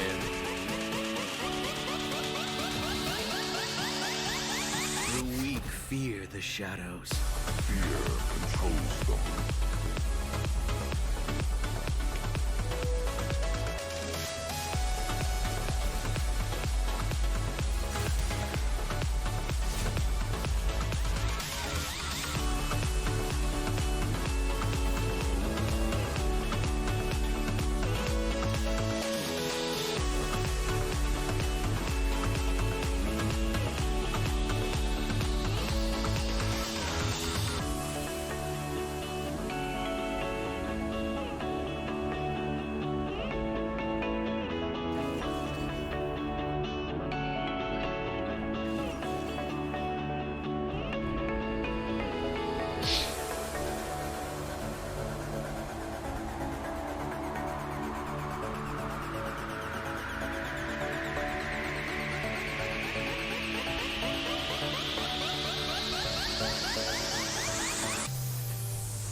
Carthus. Oh, River. It was top lane Darius. Oh, fucking hell.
Zach sweep.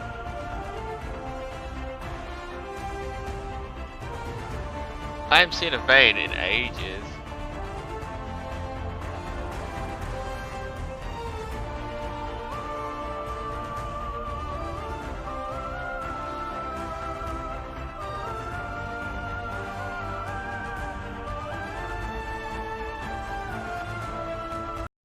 Ah, I'm fed up of listening to that shit now.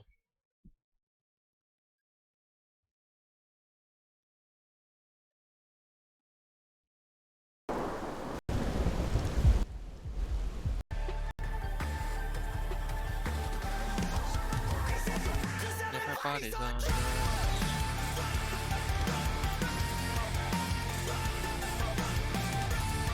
Of course. I got Ruben Darius. Oh, I'm already dead. Yeah.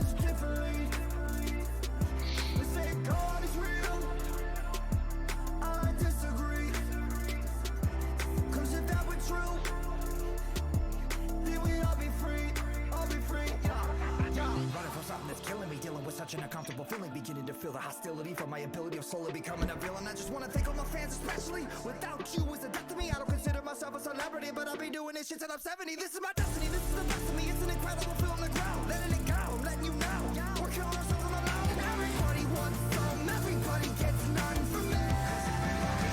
Cause everybody's on drugs. It's hard to believe the American dream is a killing machine. We're falling in love with a new disease. It's killing you. It's murdering me. I'm getting so hard from life. You're having so much fun staring down a loaded gun, and you don't see that it's killing you. Cause everybody's on drugs.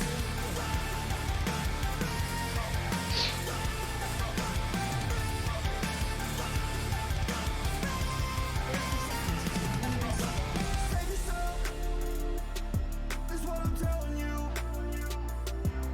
Cause nobody else really has a clue.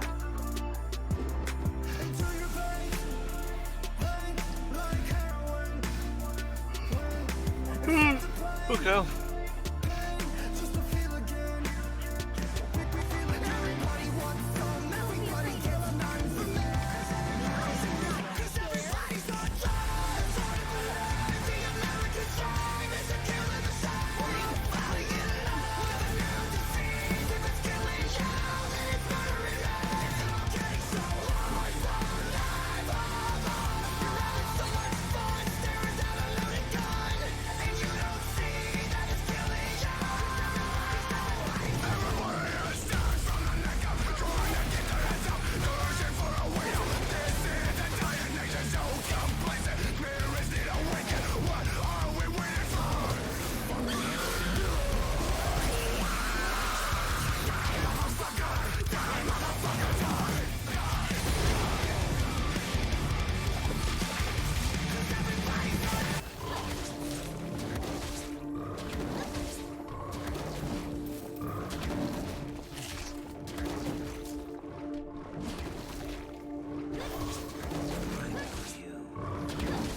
No, not really. You seem so familiar. Son.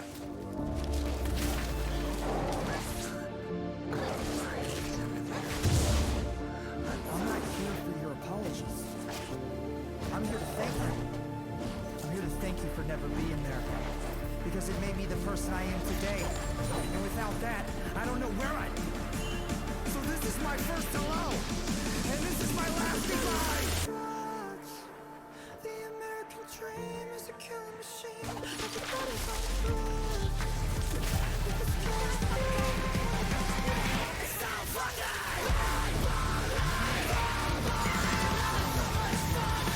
Yeah, of course, ripping off First Blood.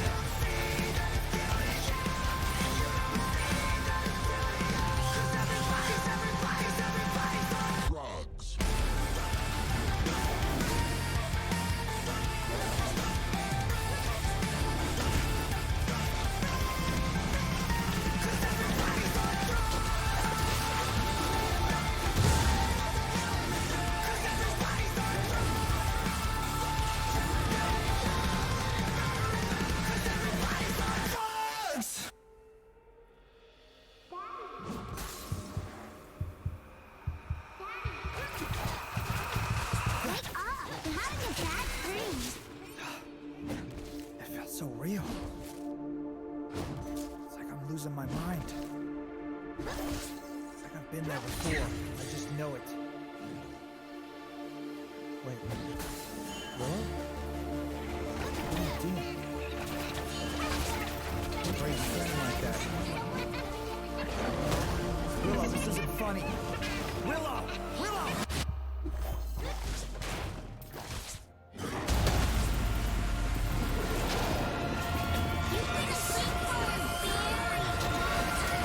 You gotta be fucking kidding me!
My reputation is tarnished, but regardless, I am awesome. So the gossip from my lockup go colossal. Then I blossom to the boss of this rock stuff, and I'm never gonna stop till the cops come. Okay, no. I'm really trying to say, it's saying to my face, and you keep on stay the fuck out my way. Rocking shows, locking low, stop me, no. I'm rapping the news is the essence of music, and rest with the fusion of both. I'm not ready to change. I'm doing my thing. You're going deep the play. You know I'm not ready to change.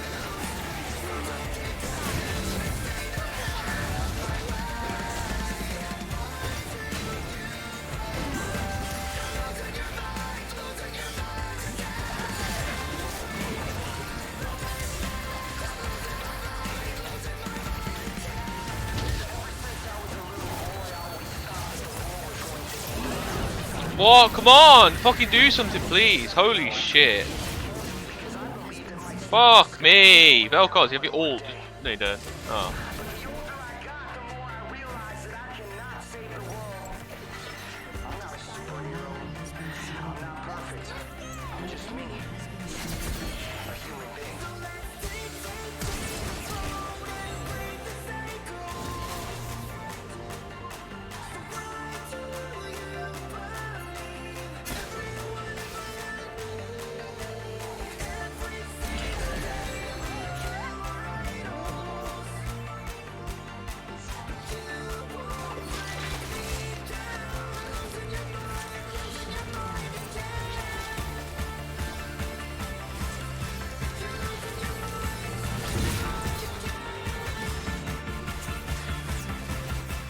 What was that? Just.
Why don't you just fucking move? You know he's there. I swear to God, people are fucking blind on this game. You know he was there. Fucking play under tower, you apes. You knew he was there.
Yay! Everyone's losing!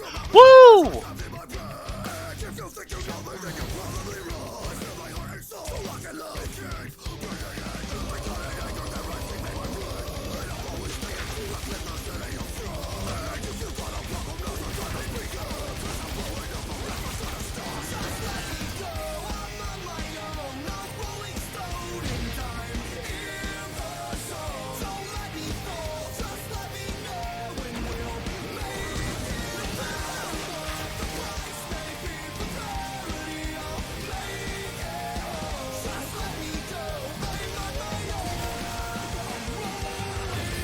So bullshit. How many fucking stupid dashes and shit this cunt has.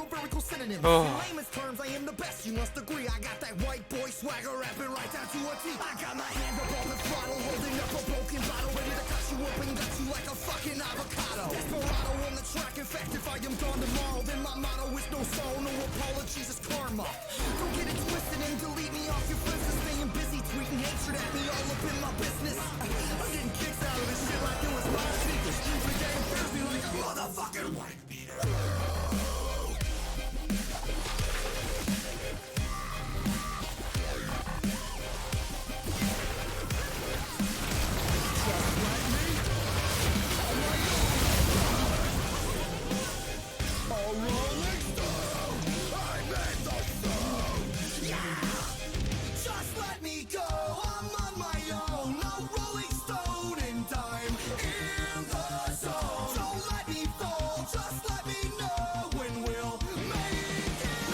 Fucking useless fucking Darius!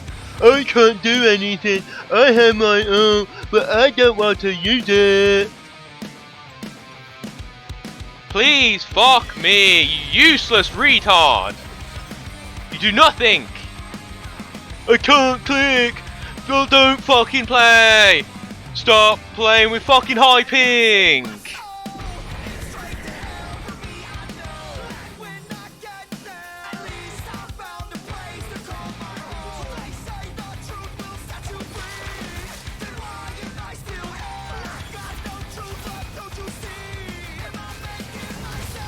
That's so bullshit.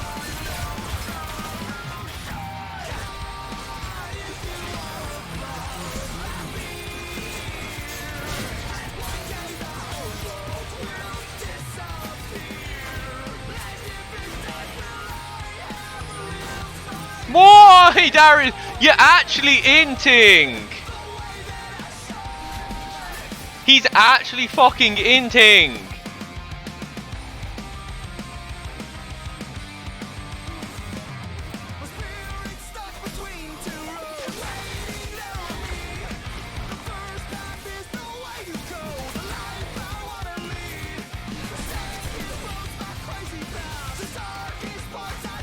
Yawn.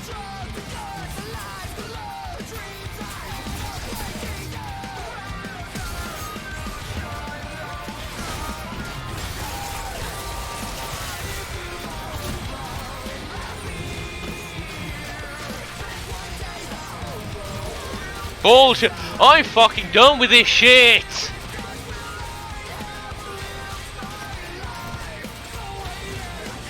Just fuck. Oh. Bard, what are you fucking doing?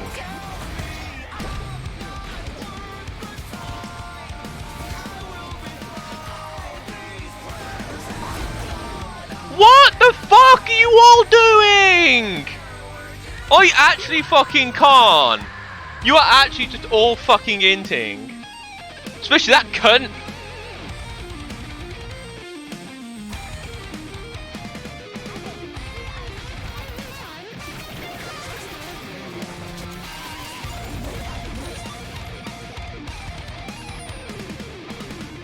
I'm actually so angry right now with this shit.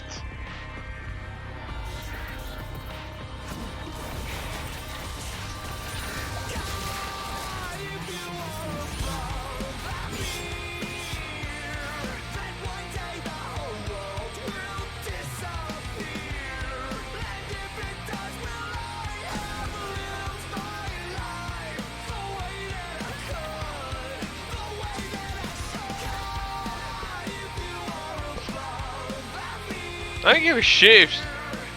You're actually fucking bad, Darius.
I'm having shit fucking games of League of Legends because this game's so fucking dumb with its matchmaking.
Whatever.